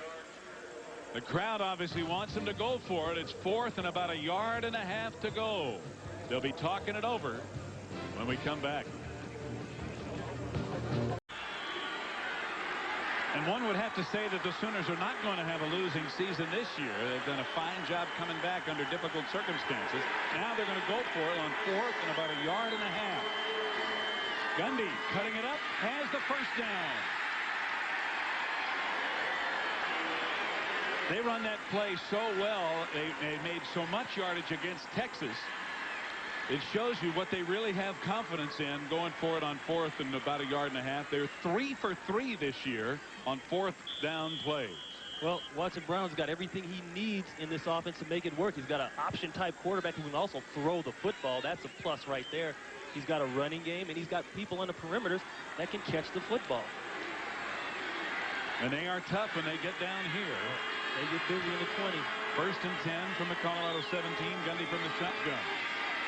He runs it again, but again, number 16 is looking right in his face. Matt Russell won't let him get away. Gundy may have lost a half a yard. There becomes a sense of urgency down here for every quarterback because they've been taught since they were in Pop Warner football that, you know, do not make a mistake. Don't throw an interception. Don't fumble. Don't take a sack that takes you out of field goal range. And a lot of times that limits what they do down here. 2nd down, about 10.5 to go now, and this is the 11th play of this drive. And Gundy is sacked under pressure from Matt Russell, who blitzed on the play. And what a game Russell is playing. Matt Russell on the inside stunt that time. He has not come now all game long. This is the first time they've seen that. Number 16, he's just going to come inside at the last minute, actually loop to the outside. And you see the way Overton right there blocks down on 92. There's nobody there to help him. 1:22 to go in the half. Timeout called after a loss of 9 on the sack. Postcard kind of day in Norman. Picture perfect weather. But as far as Sooner fans are concerned, it hasn't gotten that good yet because they're down 20-0 with 1:22 to go in the half. And Oklahoma, after 1st and 10 at the 17, now finds themselves 3rd and 19 at the 26. Gundy, play action under pressure. Incomplete. It was intended for Corey Warren down around the 7-yard line. He was covered by Dalton Simmons and Dennis Collier. And a reminder, coming up very shortly at halftime, the Prudential halftime report. John Saunders with scores and highlights from all of today's action, including a look back at today's Michigan-Penn State game. First meeting ever between the Nittany Lions and the Wolverines from a sold-out and then some Happy Valley. They had a record crowd there today. Blanton on to attempt a 44-yard field goal on 4th and 19. He hits it well, and it is good. Oklahoma managed to salvage a score at least, even though they couldn't get the touchdown. 1:11 left to go in the first half. Tuesday. I'm pregnant. Jackie's got big news. Thanks for the child. Is Jackie going to be a single mom? Oh, she'll never get her reputation back. Mom, this is her reputation. It's an all-new Roseanne. Last night I had this dream that the baby was already born and I put it down somewhere and then I couldn't remember where I put it. Roseanne, followed by Coach Tuesday. Is an amnesia victim marked for murder? You suspect it. We don't know it. Or are Walter and Gwen missing the boat? Moon over Miami Wednesday. Well, this is the kind of day it's been for Oklahoma. The Sooner Schooner hasn't had anything to come out and do on a score until now, and they turned that sucker over. I guess they're just trying to turn things around. I hope everybody is all right. The ponies stayed upright, but the wagon took a big-time spill as they might have tried to take too tight a turn, and somebody, unfortunately, is down. The traditional Sooner Schooner that runs out onto the field after an Oklahoma score took a little too tight a turn. I don't think that was because the field was wet. That area where they were is very dry. It looks dry, but who's to say? There might still be some moisture underneath there. And, you know, Sooner Schooner's got a tight turning radius, but not that tight. Wow. Well, I'll tell you what, that went down hard. It has been a rough day for Oklahoma so far. Looks like someone has an injured leg. There was a young lady up front, and that is not her. That is a young man who is shaken up. But he's getting up, fortunately.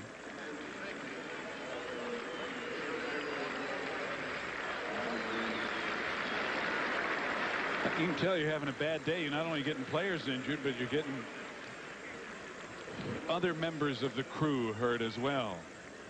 Yeah, there's a tear right there under one of the officials' foot. That could be from the wheel of the wagon, which, of course, the axle dug into the turf. You know, it's not like it's much different from the rest of the field here in Norman. Well, they're talking about replacing this turf with natural grass, the prescription type turf that they have in a number of stadiums now at the end of this season. And they could well use a change here on Owen Field.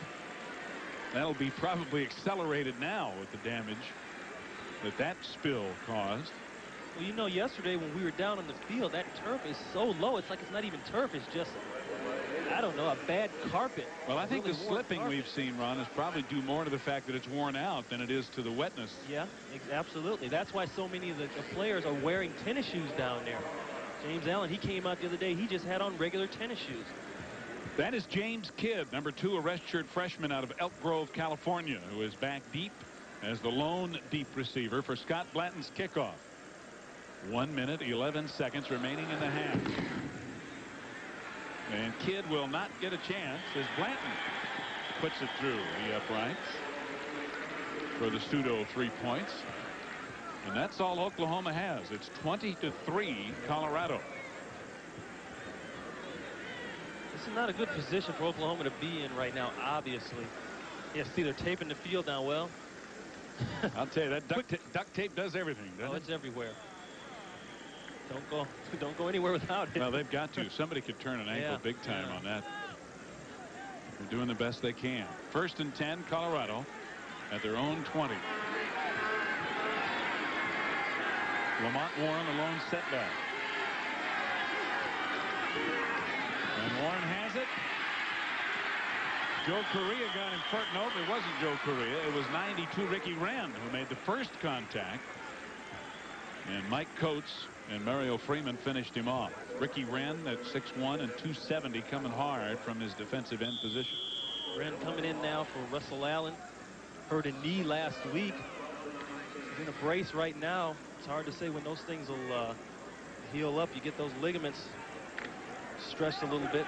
Steve, I know a little bit about that, and I know you do too. Yep. 35 seconds remaining in the half. 2nd down, about 10 and a half to go. Warren again. This time he has a hole and a 1st down out to about the 34. Larry Bush, the free safety, number 31 on the stop. A gain of 15.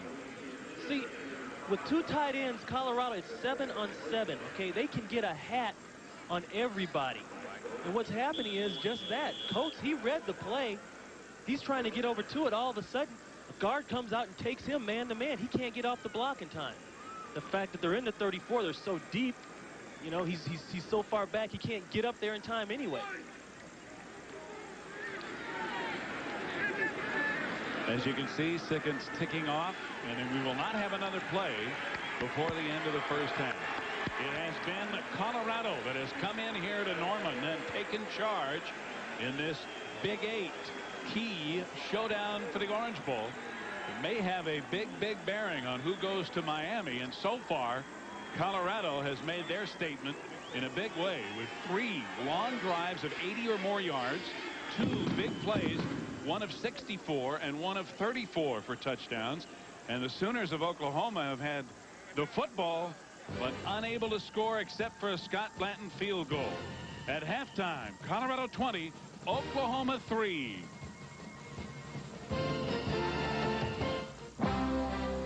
CFA. Welcome back to Norman, Oklahoma. Steve Zabriskie along with Ron Pitt set for the 2nd half of play. The 1st half belonged to Colorado. James Kidd back deep to receive as the Buffaloes will get the ball. The Sooners received the opening kickoff. Scott Blanton will have to reset the ball on the tee as the wind has picked up a little bit. It was about 10 to 15 miles an hour at the start of the game, and now it looks to be up around 20 to 25 as the flags at the top of the stadium at least are whipping, and the wind is now coming out of the north. Yesterday it was blowing out of the south. So Blanton, with that wind at his back, boots another one through. Let's take a look at the stats from the 1st half as Colorado dominated and again showed balance on offense. Well, rushing the football, Colorado, they're all of that today, basically 148. But the problem is in total yards. Look at that, 281. And that's right on track for Colorado. They are averaging 512 yards of total offense per game. They moved the ball against Miami's vaunted defense, and they're moving the ball against what has been this year an excellent Sooner defense as well. Lamont Warren on first down, breaking tackles and getting nearly 10 yards before he's dragged down by strong safety John Anderson. I've said it before and I'll say it again. If you can get rid of that nose guard 99 Korea and the 34 defense, you'll have success. Watch as Stollenberg turns his shoulders right there. That's just enough to get that running back through the lane and get him going. Brian Stoltenberg, number 64, the center for Colorado, a 260-pound sophomore out of Sugar Land, Texas, near Houston. Cordell Stewart breaks out free and hits his tight end, number 86, Christian Fourier. And Fourier has another first down before Larry Bush, the free safety, can bring him down. Yeah, Fourier is the guy that everybody in Oklahoma was worried about today. Really underrated nationally speaking as a tight end, but he's got all the skills of the good ones. Hand, speed, blocks well, and he's been troubled by that back injury. He picked up 20 on that reception, however. Colorado at their own 48. First down. Lamont Warren getting away from John Anderson, who closed down on the corner. And finally, Brent DeQuazy, the linebacker, makes the stop. I'm still not convinced that Oklahoma's made an adjustment to this two tight end offense. Like we said at the top of the game, we thought it would give them some problems because it makes them balance and it makes them not overload one side of the formation. They just ran out of that two tight end formation on that play. Lamont Warren now has carried 13 times for 102 yards on the day. Second down and 4 at the Oklahoma 46. Warren again slipping as he tried to turn the corner, and he was covered by 57 Cedric Jones. And we have an injured Sooner on the play. Mario Freeman, number 44, shaken up and grabbing his knee, and that could be death for the Sooners as they already have defensive players hurt. We asked Coach Gary Gibbs, Ron, yesterday in his office, what was the #1 concern in his mind, and that he said was, we can't afford to have any injuries. They got to keep people healthy, and he knows that, and he was really worried about it. That's why he didn't want to talk about it. We asked him about what happens if Cale Gundy goes down. Well, you know, he said, well, let's not talk about that, Ron. We'll talk about something else. Mario Freeman has had an outstanding year for the Sooners. He would be replaced by 45 Terrell Peters, a freshman out of Norman, right here in Norman, if in fact Freeman cannot continue. And the bad thing about that, not that Peters isn't an excellent football player, but they're going 3 deep now into their linebacking core. And when you get that thin, and actually this is the part of the season where they need to be healthy. You know, they've got league games from here on out coming up, some tough ones too.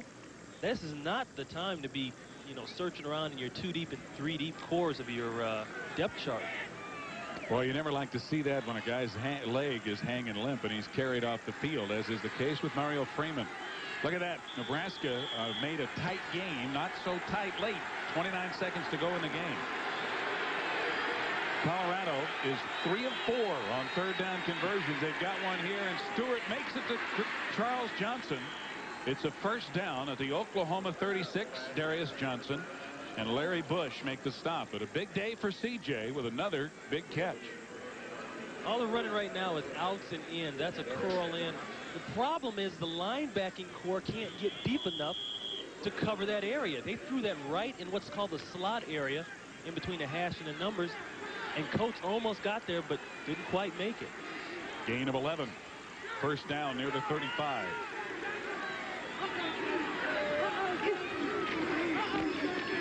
Lamont Warren finds a hole and picks up about 8 down to the 27.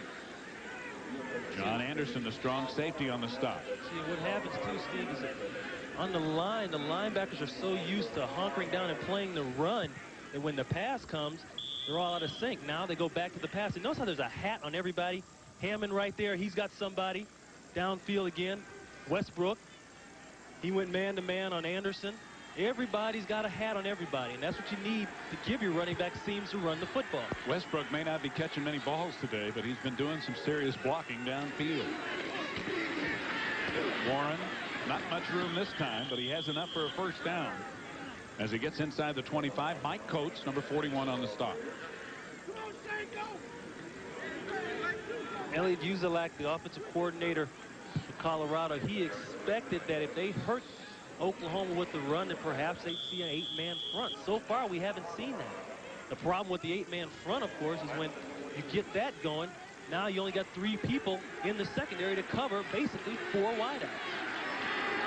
Mario Freeman has a sprained knee, we're told. He could return. Lamont Warren, another big gain inside the 15 as he picks up about 7 or 8 on first down. Knocked down by William Schenkel and Colin Rosenberg, number 36, who's in at a linebacker spot for the Sooners. Rosenberg, a freshman out of Yukon, Oklahoma. So Rosenberg, a true freshman. Terrell Peters, a true freshman. Both on the field at linebacker for the Sooners now. A running back that can't make it through those holes probably shouldn't be a running back. Yeah, well, Lamont Warren is more than just your average running back, too. A little preliminary movement along the line of scrimmage, and flags are down, and maybe, but not quite, is Cordell Stewart down. He never did go down.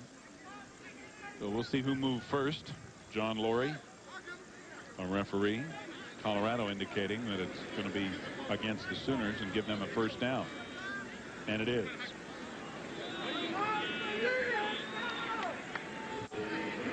All he does is stutter his count. See right there with the head move? You couldn't plan 3 guys to move any better than that. You think the Sooners had a stunt on that defensive line? I think they were listening to the quarterback or watching the ball. They weren't watching the ball. Gary Gibbs' frustration continues today.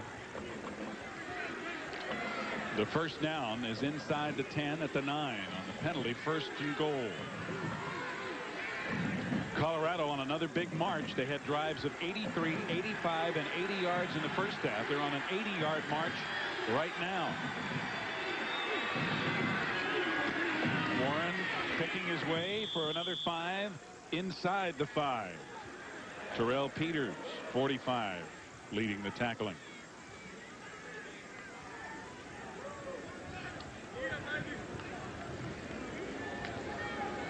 Peters really is a nickel linebacker. He comes in when they bring in the extra defensive back. He's the only linebacker in the game just in case a run happens. But now he's been thrust into a position where he's got to learn that strong side linebacker spot. One that is not easy to learn, especially when you bring another tight end into the game. Second and goal at the 5. Warren straight ahead down to the 1.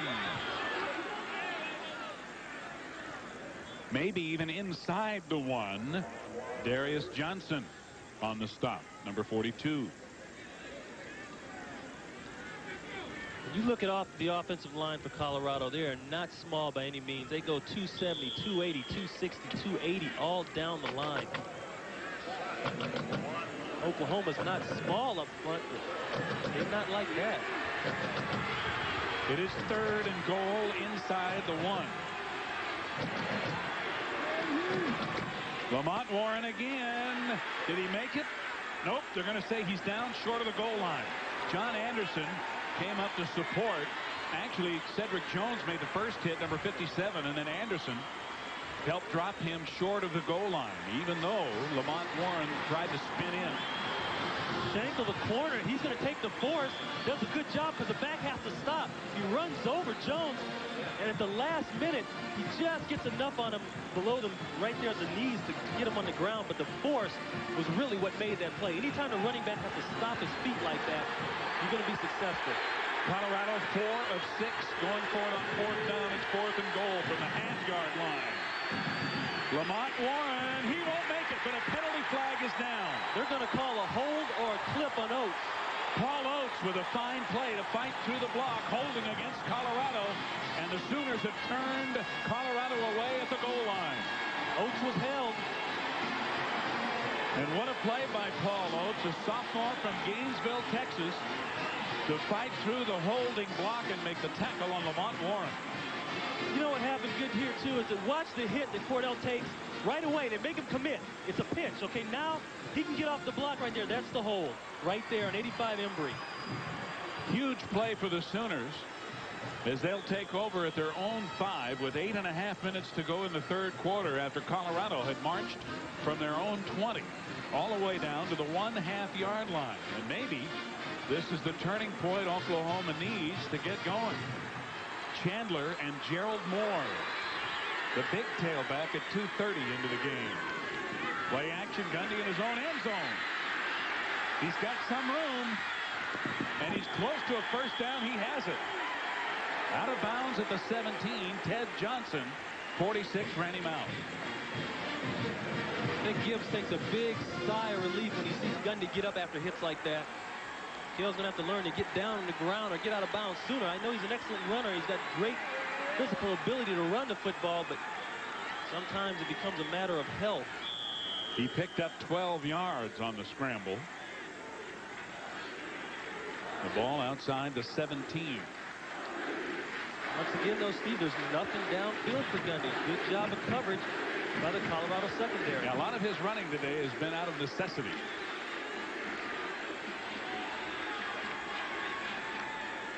Play action again. Over the middle, complete to Albert Hall.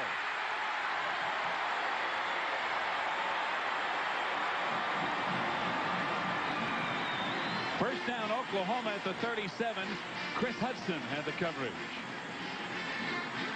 Hall's a guy that hasn't been throwing a lot much lately.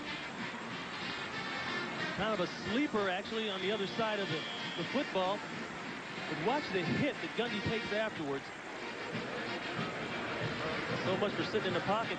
Here he just runs a little in route. The linebacker right there, Johnson, he doesn't get over in time. He's looking at the quarterback too much instead of getting in the zone. Good pass play by Oklahoma. Gain of 20. Hall has cut 3 for 51 yards. First down.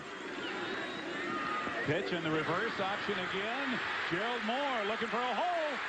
Hall down at about the 42. Boy, Steve, he got bit right back on his knee.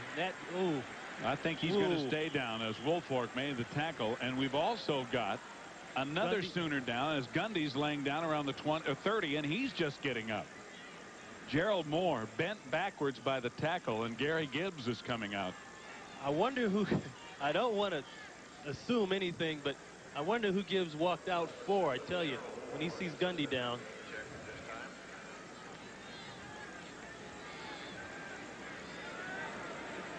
He gets hit here. He slips, but now look at the way his foot is bent back underneath him. That hurts to watch. Here it is again. He's going to slip right here, but he never gets his right foot out in front to take another step. Boy, it looks like his knee. It could be knee, ankle. Gerald Moore, another freshman, 5'10" and 230 out of Houston. He's up. We have 7:40 to go in the the third quarter, rather, here in the second half of play.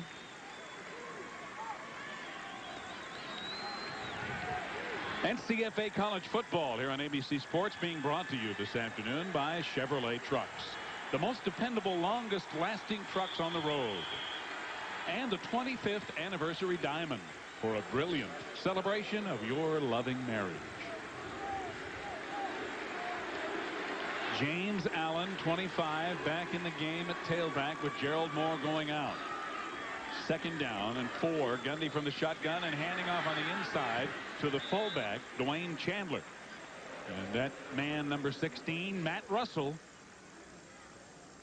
of Colorado, always seems to be on the bottom of a pile when it's a running play.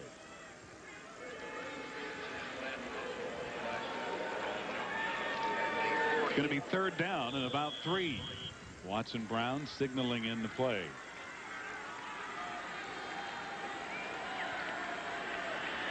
Look at that Tennessee-Alabama game. A 1-point game with Tennessee leading in the third quarter.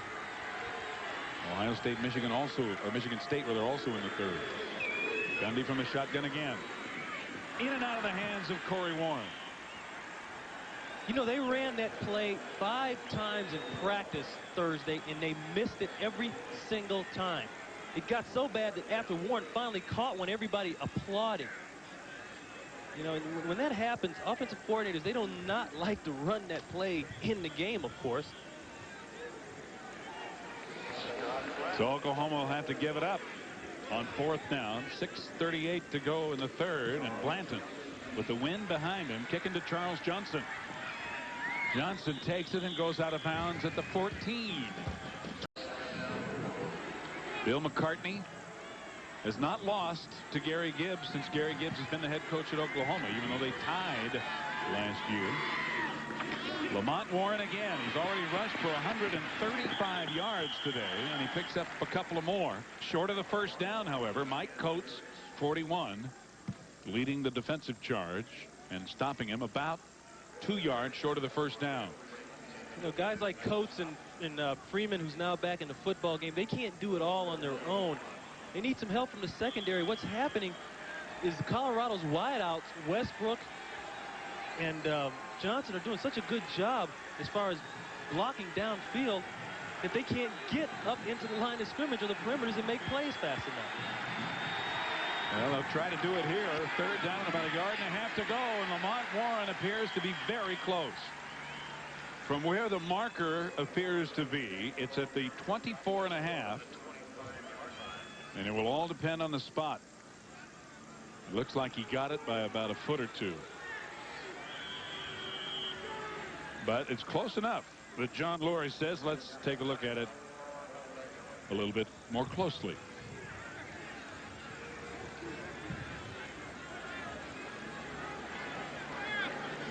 Oklahoma stopped Colorado here in the 3rd quarter at the 1.5 yard line on 4th down and goal, dropping them for a loss back at the 5. But then the Sooners were unable to move it down the field themselves.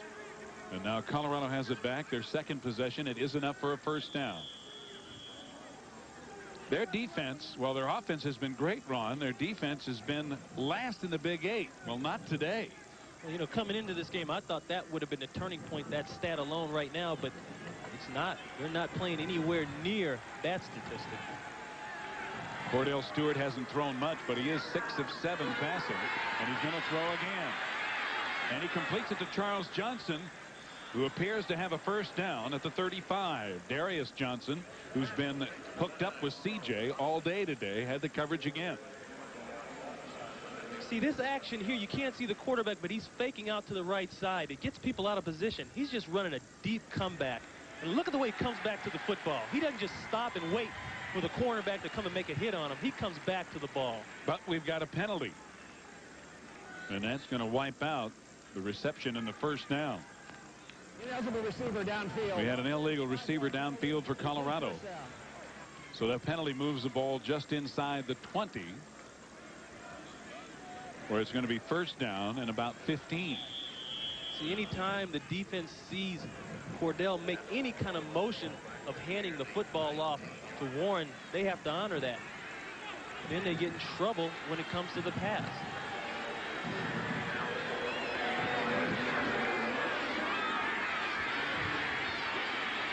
Stewart can run well, but he doesn't have any room. Tripped up by Robert Allen, the nose guard, number 72. And let's check in with John Saunders. Steve, Auburn can't go anywhere at the end of the season, but this is as big a win as they'll get in some time. Scott Etheridge, 41 yards, 121 left. They knocked Florida from the ranks of the undefeated. And right now, the Bowdens are looking to go 14-0 because Florida State is leading Virginia big at halftime. Back to you, Steve. Son of Bobby, unbeaten. Auburn Tigers / War Eagles having a heck of a year, and what a win for them. Lamont Warren breaks John Anderson's tackle, and he's close to a first down near the 35 in the grasp of Cedric Jones, 57. Also over there was Paul Oates, 55. We want to remind you that at the conclusion of today's game, we will be selecting a Chevrolet Most Valuable Player of the Game from each team. And for the 23rd year through the Chevrolet Scholarship Program, $1,000 will be donated to the General Scholarship Fund of each school in the name of those respective players. We got a few candidates already today. Man. Just about 3 minutes to go in the third. Lamont Warren having a huge day. Picked up the first down at the 35. He's got it again, but it will gain only about a yard. Malin Wesley, the safety, coming up very quickly, along with Robert Allen, 72. Well, Lamont Warren averaging over 6 yards a pop today. Look at that. Oklahoma has managed just 60 yards on the ground. In the NFL, if you're running 3-2 or better, that's excellent. This guy's 6'1". That's like a second down, first down all over again. Yep. Well, he's out for a little bit of a breather, and into the game is James Hill, 33. The senior out of Colorado Springs. Stewart can't find anybody. Weaving his way out to about the 43, knocked down by Malin Wesley and Mario Freeman, 44. Freeman back in the game, as you mentioned earlier on, appears to be okay. Here's what Stewart was looking at. Here's the problem. Watch Freeman, 44, the linebacker. See how he's in his drop? There's no place for him to throw the football. But look at that ability right there, boy. Nothing like not throwing an interception and taking off and running the football. And that frustrates you as a defensive player because you've done everything that you can do, and now the guy takes off on you. Yeah, and picks up 9 yards. Third down, about a yard and a half to go. Incomplete, intended for Michael Westbrook. But Stewart's pass well wide of the mark. Malin Wesley had the coverage on Westbrook. So it's going to be fourth down. Oklahoma, that series, they did a real good job of being disciplined finally in their drops. Everybody got to the zones they were supposed to be at, and they didn't bite on anything. That was just disciplined football, and you see what's happened. Darius Johnson back to receive Mitch Berger's punt. Berger will be punting into a bit of a wind. The Sooners have everybody else up on the line. They're holding him up, trying to get a return for Johnson. From the 22, Johnson nowhere to run as a lot of white shirts are there. Good coverage by Colorado. 1:16 remaining in the third quarter. A 34-yard punt, but as usual for Colorado, not much of a return. Of course, went on to a career in television. Here are the total yards. Colorado on track for another 500-yard afternoon, and their defense has done an outstanding job. Oklahoma needs a drive right here, 1st and 10 at their own 24, down 20-3, and on a delay to the fullback, Chandler. Lane Chandler with a huge run out to the 44. Dennis Collier made the stop, and let's again check in with John Saunders. Steve, Tennessee with the lead over Alabama and trying for more. Schuler with a pitch to James Stewart, who never really finds the handle. Alabama saves it and recovers. Tennessee up 10-9. Back to you. Heck of a ball game right there, John. We're still in the third. We're in the third. The final minute just about of the third. It's been a short third quarter. That's what happens when that ball stays on the ground a little bit. Well, Chandler just ripped off 20 yards out to the 44. First down for the Sooners. Gundy with time, and he completes it. P.J. Mills with a reception for another Sooner first down. And they're calling a few different plays, Ron, than they were calling earlier. Kind of showcases the talent of Gundy there. He's on the hash closest to the Buffalo sideline. He makes an out throw all the way to the other side of the field. Great arm, great ball, good comeback by Mills. And it results in an 18-yard gain. Another OU first down in Colorado territory at the 38.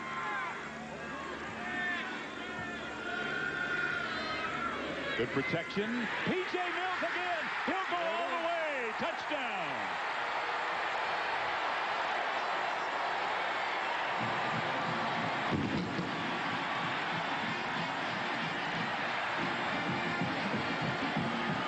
Well, I told you, Steve, they worked on that play in practice the other day with Warren. They couldn't hit it. But the one guy they did hit it with was Mills. All it is a quick slant. He's going to run about 7-8 yards down. Then he's going to take off hard inside. The safety, 47, Hudson, doesn't get over. And if that ball is on the money like it was that time, it's 6. PJ, a sophomore out of Enid, Oklahoma. Blanton with the extra point. The Sooners' first touchdown comes with 28 seconds remaining in the third quarter. It's 20-10, Colorado. Nothing better as a defensive player to come back out in the field after your offense has just come back with a big score. This is when you're most excited right here. Lamont Warren getting a block on Beavers. A penalty flag is down, however, as Warren punches it out for about 4. There's another Sooner down, Steve. Mario Freeman made the tackle. But it looks like Darius Johnson, number 42, who's shaken up. The penalty is against Colorado, and Darius Johnson has a dead arm.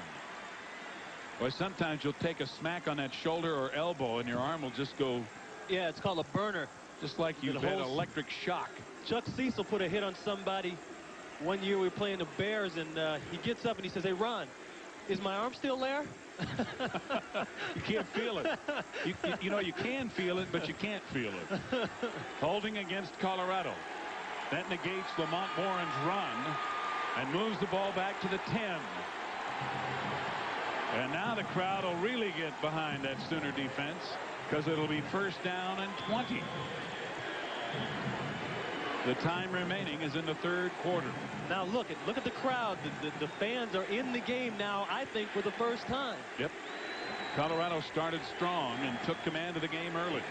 They went on 3 long first half drives to lead 20-3 at halftime. Colorado's not stupid. Hey, let the clock run. It's to their advantage. They're going to let it run out, and they do. It's 20-10. Colorado over Oklahoma will return with more action between the Buffs and the Sooners after this message and a word from our local ABC stations.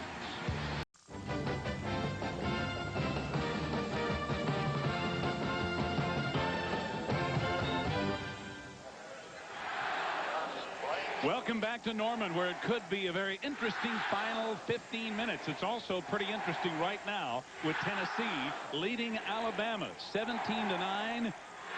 That game in the fourth quarter, a 73-yard touchdown run in that game for Garner. Tennessee giving Bama, with that terrific defense, all they could want. Right here, first and 20.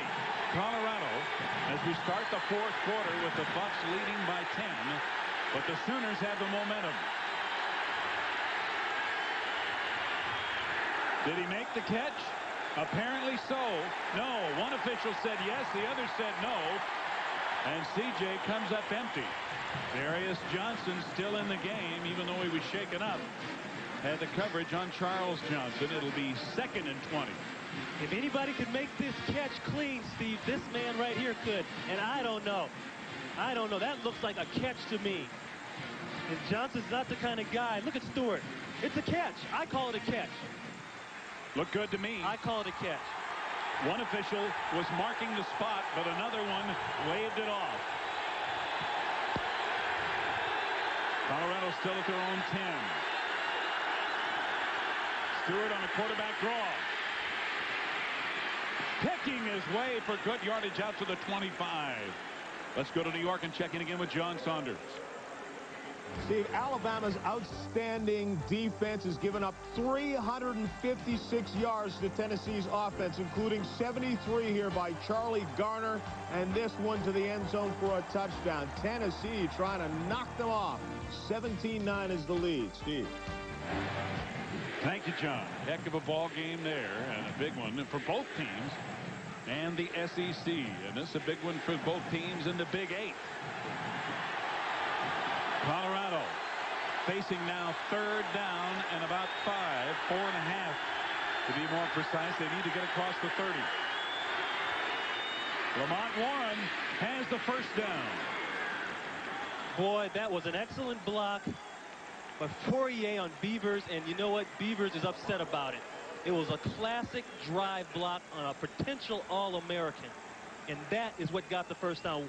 Beavers 56 at the bottom right here. Watch this. Fourier's locked up on him man-to-man.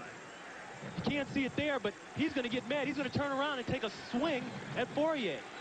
He is the force guy. He's the linebacker that makes all those hits right there, and he was out of the picture.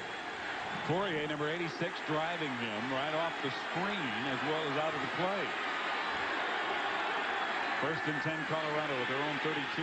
Stewart in and out of the hands of Charles Johnson. Again, Darius Johnson with the coverage, and CJ is shaken up.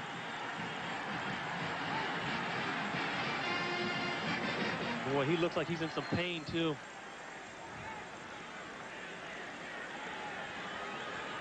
He runs that little comeback that they've been running a lot today, Steve. The ball is underthrown. The corner comes over the top. Ooh, baby. Got his neck twisted. And Darius Johnson got up immediately to make sure that Charles Johnson was all right.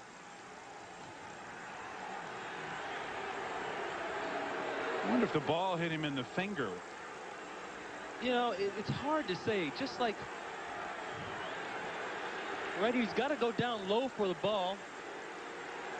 Ooh, boy, it could have come off that thumb or finger. It looks like it might have been look the at his right look hand. at his head. He's not even watching the football, and that's not characteristic of somebody like Johnson. That didn't help either. Look at, he is kind of holding his left hand gingerly. You could see it more, of course, in slow motion.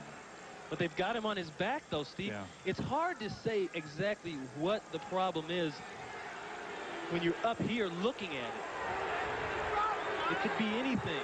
Well, we've had a lot of guys banged up today. And it is his hand. Ball hits off his hand, and he's looking at it right there when Darius grabs his helmet. Now he's going to look at it again. He may have dislocated a finger. He may have dislocated a finger. Yeah, he did. Yeah, he did. Or the thumb. Yeah. And I've done that before, and the shock when you see that finger out of place, something else. Well, they're headed right to the locker room with him, which means also that it could be broken. Well, that also means that now Westbrook, who's the man that they have not thrown to much today and in the last few games, he's got to get back into the picture. Well, we'll try to get a report from the Colorado locker room on exactly what the extent and nature of the injury to Charles Johnson might be. But right now, it's 2nd down and 10, Colorado. James Kidd, number 2, is into the game at wideout, replacing Charles Johnson. Stewart has lots of time, and now he's going to run. 1st down. Finally dragged out of bounds on the far sideline by Malin Wesley. And Cordell Stewart came very close to breaking it all the way. Here's a play that breaks down basically perfect coverage in the secondary for Oklahoma. He's going to take a sack as it appears first of all, but then he takes off and runs with the football. And now you think, okay, he can only get a few yards. Freeman's going to hit him. DeQuasy's going to hit him.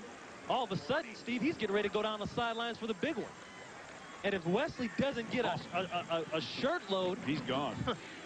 It's over. Well, we have a report from the locker room already. Charles Johnson, unfortunately, has a compound fracture of his ring finger. A very serious break, apparently, to the left ring finger of Charles Johnson. 1st and 10, Colorado. Lamont Warren, nowhere to go. Beavers is there, along with Ricky Wren.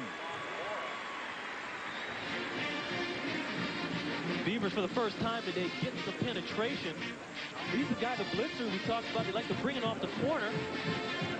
Watch the tight end real good. Throws off a block here and makes the tackle. That's why this guy's going to be an All-American, I think, and a first-rounder. Beavers has been pretty much contained to this point. Yeah, and that's the guy they got to keep contained, too. Keep him quiet, because he'll wreck your whole offensive plan. Well, let's go back, Coach, to your blackboard presentation at the beginning of the game. That's what you pointed out. Those 2 tight ends make it tough. Stewart could throw, and James Kidd fell down, and Darius Johnson almost had one that he could have taken about 65 yards the opposite direction. It's that close to 20-17. Just a little out. He doesn't have his feet underneath him all the way, and look at Darius Johnson. What does he see? Oh. I'll tell you what, they have to do something about this turf. It is in sad shape. It's ridiculous. And that's without the Sooner schooner tearing it up when it flipped over toward the end of the first half. This turf is worn out completely. We're how many miles up, I don't know, but we can still see seams in the field from here. There's a big one right there where the line of scrimmage happens to be. On top of that, there's just no nap to it. Lamont Warren trying to cut back. He's hammered. Darius Johnson with big run support knocks him down at the 40. Earlier I talked about the corners not being able to give a lot of perimeter help because they're being blocked by the wideouts. Beavers got handled on the line of scrimmage by a tight end. Darius comes up and makes a great one-on-one tackle. You see UCLA leading Washington in the Pac-10 today. That'll make Mr. Pitts happy. Oh, just a little bit. I like to see those guys out there in that blue, gold, blue good. I got a feeling, as with this game, that game may not be over yet. Mitch Berger on to punt, and Darius Johnson back to receive, standing about his 10. We're under 12 minutes to play. And Berger with another terrible kick off the side of his foot. But he gets a pretty good roll, however. It'll go out at the 19. What is happening to Mitch Berger? Turned out a lot better than it could have, as he just missed it for the second time. In this area, they're going to try to punt the ball, which means they're going to just touch it real light to get it to roll somewhere in the 5 or 10 yard line. But, you know, he got a little bit too light. Well, you can see by his reaction, he is not happy about that. He got a heck of a roll out of it, however. But the Sooners, down by 10, have the ball back with 11:46 to play.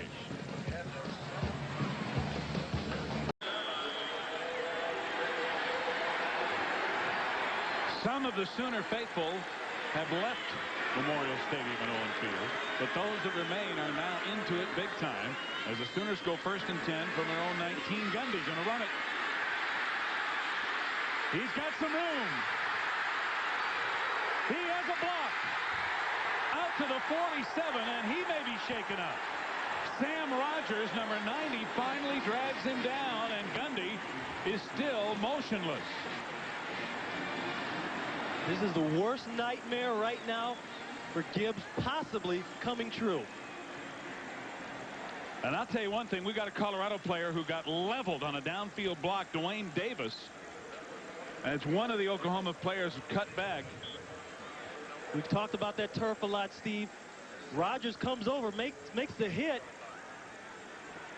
Gundy goes down. It looks like he might have fallen on the football. The thing that scares me about that is that he has not moved.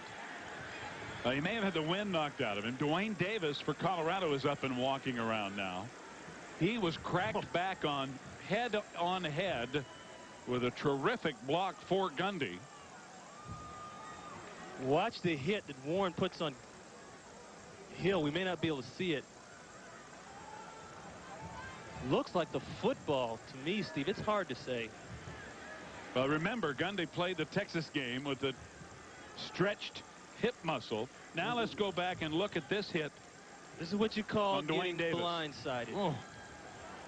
Corey Warren with a big-time block. That's the kind of hits where you need an airbag in your helmet. Yeah, Dwayne Davis saying, where am I? Gundy, unfortunately, however, still down. Terrence Brown, number 3, the backup quarterback, redshirt freshman from Fort Bend, Texas, who's hardly taken any snaps, starting to warm up. And the word on Brown this year thus far is that they feel like initially in the beginning of the season he had some improvement, but he's kind of tailed off. He's regressed a little bit. Well, we'll check it out and get the word for you on. Watch what happens to Gundy's head as he hits the ground. Rogers, the defensive lineman, pins his right arm, no support. Blam. And that turf is so hard. It's so hard down there. And apparently Cale Gundy has suffered a head injury. He appeared to be unconscious. He did not move from the time he was tackled. They have brought the stretcher out. They are, of course, taking no chances, regardless of how severe the injury may turn out to be, and we certainly hope it is not that serious. And there is Terrence Brown, of whom we spoke earlier, who is brand spanking new. He redshirted last year. He's a redshirt freshman this year. And as you see, he'll be taking his first collegiate varsity snap. There is nothing like being a backup in this situation with Cale Gundy, who is everything here. You know, in the beginning of the game, you don't think you're ever going to have to play. But, boy, there's nothing like being a backup and having to play in a situation like this. Well, the other thing you have to think about, and obviously we're still hoping that all of this is precautionary and not really required by the serious nature that may be Gundy's injury. You have to wonder how the rest of the Sooners are going to react. Here's their leader. Here's the guy that's quarterbacked them for 4 years now. Here's the guy that in this situation right now in the game this afternoon, they're looking to bring him back as he did on that run. They've got 11.5 minutes. They're down by 10. If he's taken out of this game, is the heart taken out of Oklahoma? Well, let me give you an example. Okay, in 80 and 90, up in Green Bay, when Mikowski got hurt out in Phoenix, that week on, it was like a morgue around our training camp. I mean, it was unbelievable. The morale, you know, you always say the positive things on TV. Oh, well, we'll rally. Oh, we have this as far as depth, and we'll do this. But you know what? That man's your heart right there. That's the heart of the football team. That is what's making this team go up and down. Yes, there are players along with him that do an excellent job, and there are All-American and all Big A players, etc. But the quarterback right now for Oklahoma, he makes it go. The other reaction, of course, could be that the Sooners get fired up and realize that everybody's got to pick up the slack a little bit more individually than they might otherwise, and they rise to the occasion. And it'll be interesting to see, of course, how Terrence Brown can perform in a very unfortunate situation. And isn't this exactly how superstars are made? Young freshmen coming in, nobody knows a lot about him. Don't be surprised if Brown gets in and does an excellent job. Teammates coming over to pump him up, get him going. Football is a violent endeavor, and injuries are part of the game. And how teams deal with that adversity is a large measure, as Woolfolk and Clavell and others, Rogers coming over to wish Gundy well, see how he is. But how teams deal with the inevitable negatives created by injury problems is in large measure directly proportional to their success. Here, however, there could be no worse injury as far as the Sooners are concerned, as this man does represent the heart and soul of Oklahoma's football team. You know, during practice as a backup, the coaches are always nagging you. Hey, get in there, take some snaps, get ready, learn this, know it as well as the starters. And week after week, it never comes to fruition that you have to get in and play. But that's an example right there. You have to know everything that the starter knows, even if you are a backup, because you never know when your time's going to come. A lot of support being shown for Terrence Brown, who takes over with Oklahoma having a first down at their own 47. 11.5 minutes remaining, and the Sooners down by 10. James Allen on that reverse option, but Woolfolk won't have any of it. We have a penalty flag down, however, thrown at the line of scrimmage. Woolfolk actually got cut and then got back up and made the play. He was out of the picture.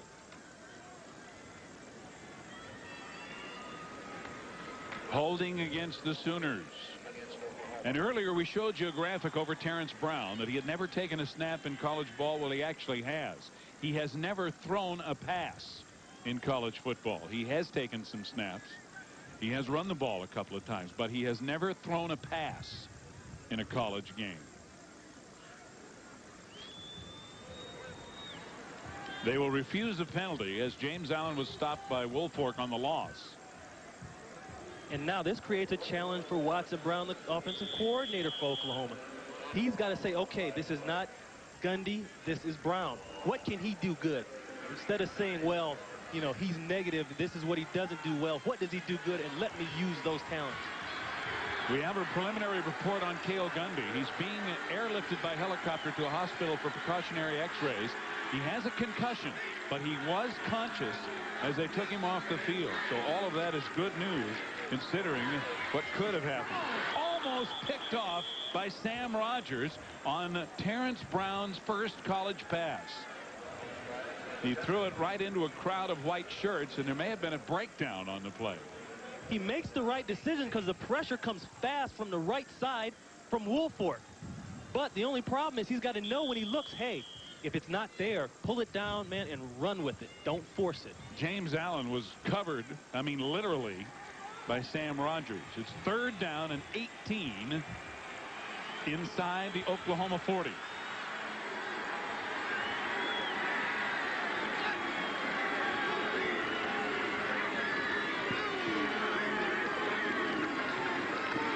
Good protection for Brown. Tipped and incomplete. Albert Hall tried to come back and get it as it was originally intended for Ricky Brady. It appeared to be tipped by John Knutson, number 36 in at linebacker. It's amazing how quiet it's gotten around here for obvious reasons.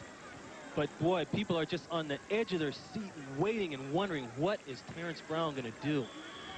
Scott Blanton on to punt on 4th and 18. Chris Hudson back deep around his own 20 for Colorado. Very high, very short kick. And it's exacerbated by the fact that it's into the wind and it goes out of bounds at the Colorado 43. Only an 18-yard kick by Blanton, and whatever was ailing Mitch Berger must be catching. Yeah, that stuff is contagious, you know. You watch that go on the other side of the ball, and it carries over. Next Saturday here on ABC Sports, you'll see exciting regional coverage again, and most of you will see the Fighting Illini battle Big Ten rival Michigan. Number 2 Alabama rolls into Mississippi. The Tide hooking up with Tennessee today. Other regional action including Fresno State and BYU next Saturday here on ABC. Hard running on 1st down for a gain of about 6. Let's check in with John Saunders again. Washington and UCLA. Wayne Cook going 6 yards to J.J. Stokes. 4th time they hook up on the day. That ties Sean LaChapelle's record, 32-18. Back to you. Thank you, John. Well, those Bruins looking good there, alum. Might be in a Rose Bowl year. You never know.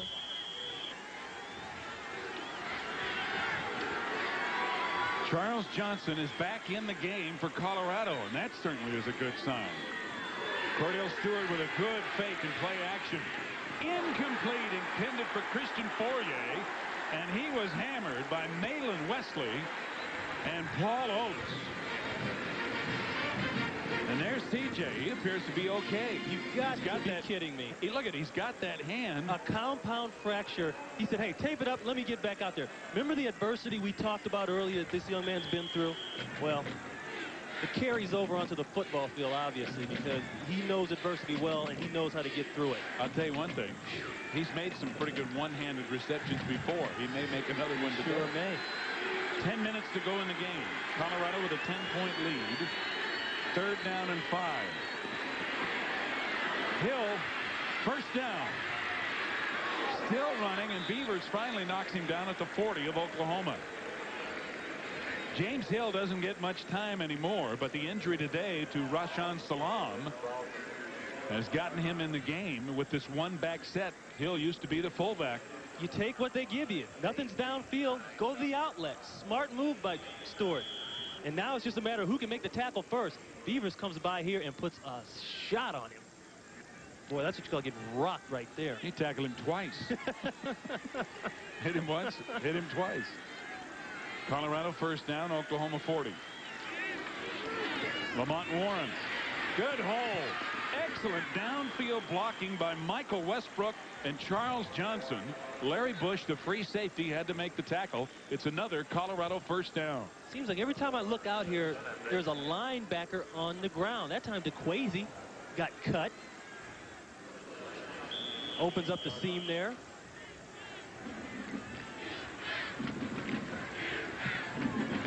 First and 10 at the Oklahoma 28. Lamont Warren could get a 200-yard day rushing. He's up to about 180 now. And he's going nowhere this time. Ricky Wren right there along with Mike Coates, who stuffed his blocker to plug up the hole. You see Colorado keeping the ball on the ground now as much as possible. See, with the 2 tight ends, they'll get a hat on everybody. That time they miss Wren. He comes on the outside of West and makes a good tackle. Wren filling in now for Russell Allen, down with a knee injury. Ran at 270, a senior from Clovis, New Mexico.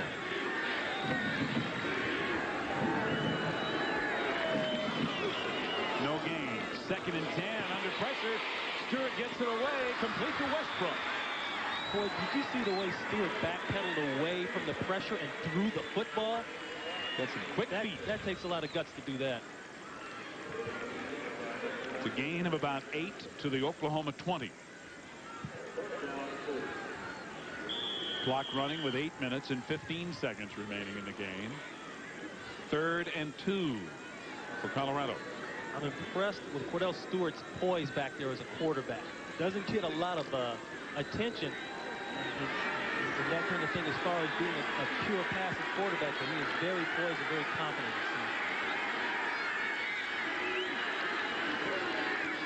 Lamont Warren out of the I formation, going nowhere. Mike Coates got an ankle and wouldn't let go.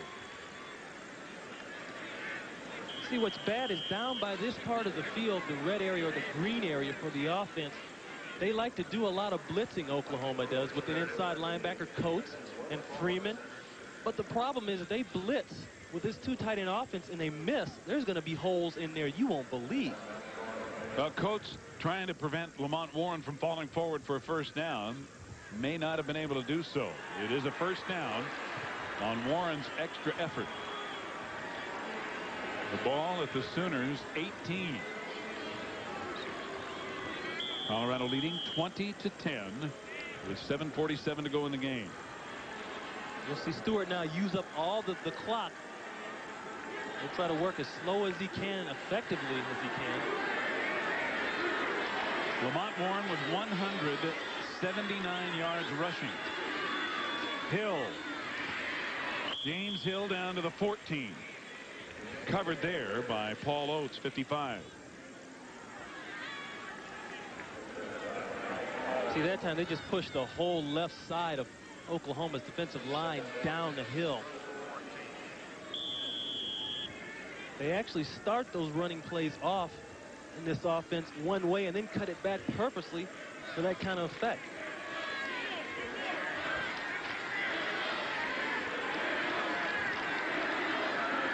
Second down, 6. James Hill again, and John Anderson can't bring him down. Finally, Brent DeQuazy gets him at the 10 with help from Ricky Wren, 92. Anderson had him at about the line of scrimmage, and he ran right out of his grasp. It's just good power, good running by Hill, keeping your feet moving at all times. You know, linebackers and running backs, they all work against the big stuff, the hard stuff in the weight room and everything. They love to see you try to take them on up top. My philosophy was get them down low, stop the source. Cut those feet out. Cut those feet going. Yeah. 3rd down and 2. Colorado on a relentless drive on the ground. Lamont Warren close to a first down, and it's going to be close. David Campbell, 59, made the tackle. You know, this goes back to what we talked about at the top of the game. Colorado had to establish the running game, and they have done that. They did it in the first quarter, actually, and just kept it going. And they are using it right here to just chew minutes off the clock. Oklahoma needs 2 scores. They're without Cale Gundy, down by 10, and now there's 6:06 remaining as the clock stops for the measurement. And they've gotten the big plays they've needed.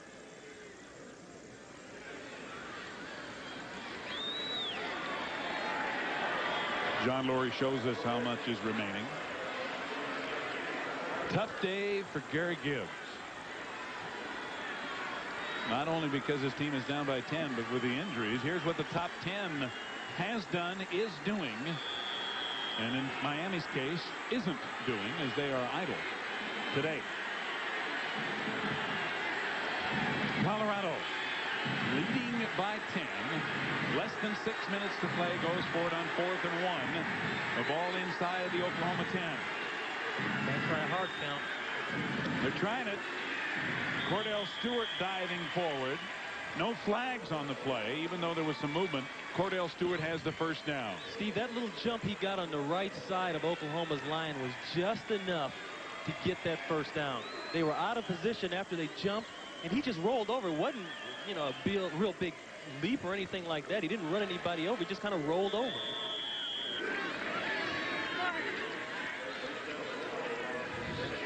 Colorado maintaining control. The rushing yards by half, almost exactly the same, really, for both teams, and that's bad news for Oklahoma. But what balance shown again by Colorado. Inside the 5 to about the 4 goes Lamont Warren. Stopped by Mario Freeman, 44. And they just keep hammering. Colorado backs take very few hits before the line of scrimmage, if you'll notice. That's because there's nobody left to come through and hit them. There's either a tight end on them or a big tackle or somebody. Well, this double tight end offense that you outlined on the blackboard in the opening of the telecast really has worked for Colorado today. They have been able to run the ball either way with pretty good effectiveness at all times. They've gone over 300 yards rushing against what had been a very good defense. James Hill, did he make it in? Yes, touchdown, Colorado.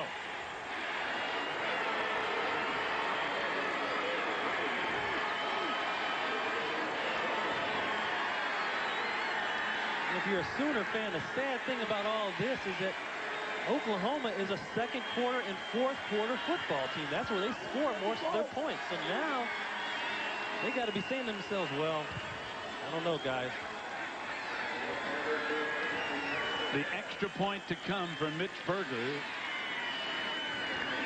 as Colorado may have just put it away. It's 27-10. Bill McCartney's Buffaloes are going to do it again, apparently.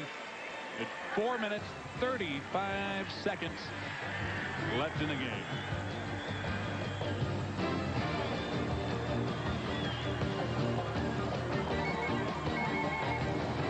Now,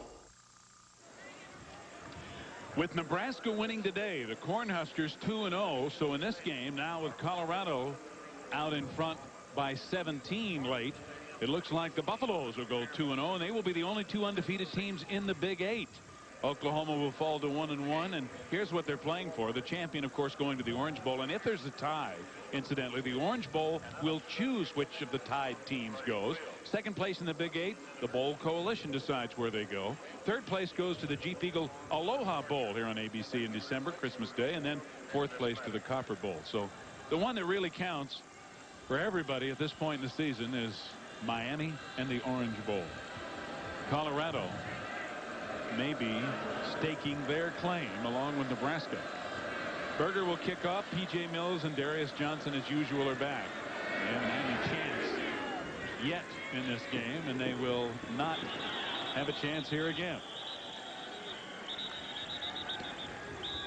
Well, Berger finally got one up in the air. Florida State leading Virginia, and Tennessee with 2:50 to play still leading Alabama. Auburn with a huge win over Florida. Michigan beating Penn State, first ever meeting at our game earlier here on ABC. And UCLA also on ABC this afternoon, big over Washington in the fourth quarter. A&M rolling on in that Southwest Conference, and Wisconsin still doing it in the Big Ten. Having a good year. Look at Washington State over Cal at halftime. First and 10, Terrence Brown out of the shotgun, completes it to Ricky Brady. Brady with a first down and manages to get out of bounds just across the 30 in the grasp of Dwayne Davis and Dalton Simmons. As you can see, Brown throws a nice ball, a nice tight spiral to the out. Good decision there by Brown. Go to the man who's been most productive for you right now so far in the season as a receiver, and that's Ricky Brady. And again, the injury to Cale Gundy, a concussion. He did regain consciousness. They are x-raying him for precautionary measures. Brown completes it to Brady again. Brady trying to get some yardage, but also wants to get out of bounds, and does. He's at the 37. Dwayne Davis again bumps him out. Close but short of a first down. And a reminder, if time permits, be sure to stay tuned for the Thrifty Car Rental post-game report, featuring scores and highlights from all across the country. A big day in college football. A lot of rivalry games, a lot of conference implications, and interesting outcomes. And a few outcomes yet to be decided, both this afternoon and with games tonight. Brown incomplete. Intended for James Allen. John Knutson, the linebacker, had coverage on Allen. 4:05 remaining on the clock. Colorado will most likely be patient. Give the youngster a lot of zones to look at. Put the pressure on him. Make him make the mistake. Doubt seriously if they'll be in any man formation or anything like that, even though in that one they were. You know, it's amazing. Oklahoma looked a little flat in the first half, and it's that week after Texas again. Brown dropped by big number 90 Sam Rogers coming on the blitz. Every year, I don't know what it is, after the Texas game, there's always Colorado, and it's the same letdown.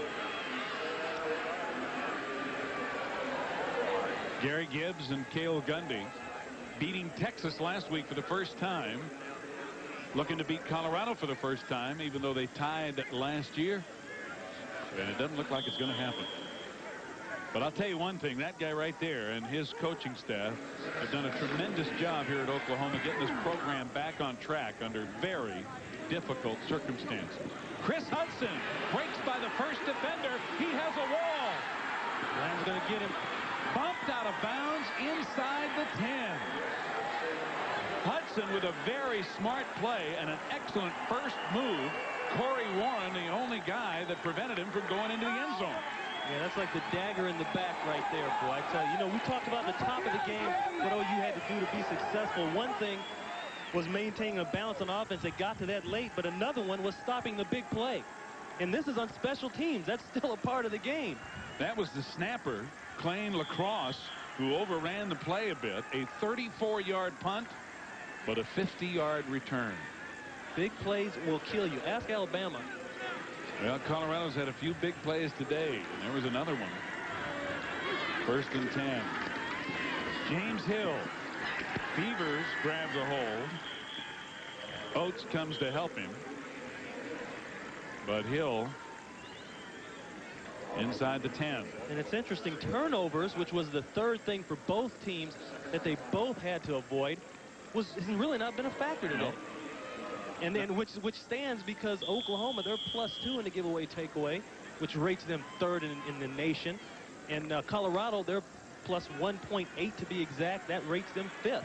So both these teams do not give up the football. And we haven't had an inordinate number of penalties today either. But Colorado has controlled the game. James Hill again trying to cut back, slipping, and banging down to about the 3. Are they going to say his knee was down? They are. Referee John Laurie is going to say that he slipped down at the 10. So he'll actually lose yardage on the play. This is the hardest situation to play football when you're on the losing end of this deal. Once again, the turf here at Norman.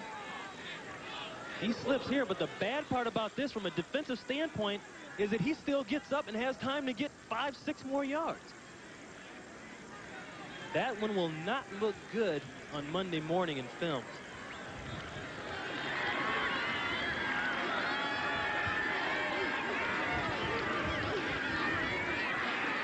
James Hill banging to that goal line again. And is he in? We haven't seen a signal. I don't think so. And to make it worse, they got a 1st down now. We talked earlier about Colorado being very, very good inside the red area from the +20 going in to the goal line.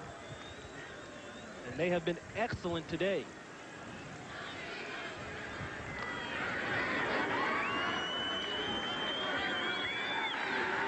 First down and goal inside the 1. Colorado just trying to put a little exclamation point on it, but Hill's not going to go anywhere. Fine penetration by the Oklahoma defense. All he could do was run into the pile because they would not be moved that time. You know, I don't care what form of football it is, high school, pro, little league, 2 tight end situations have always given me problem. Washington did it for a long time. Buffalo 3 years ago did it when they went to the Super Bowl. They kept Thurman back there and ran the football all over the place. It's a problem. I'll tell you what, it's worked for Colorado today. Right from their opening possession, they've been able to move the ball and move it well. James Hill again. He will not get outside. John Anderson with a fine play coming up to cut him off and make the tackle.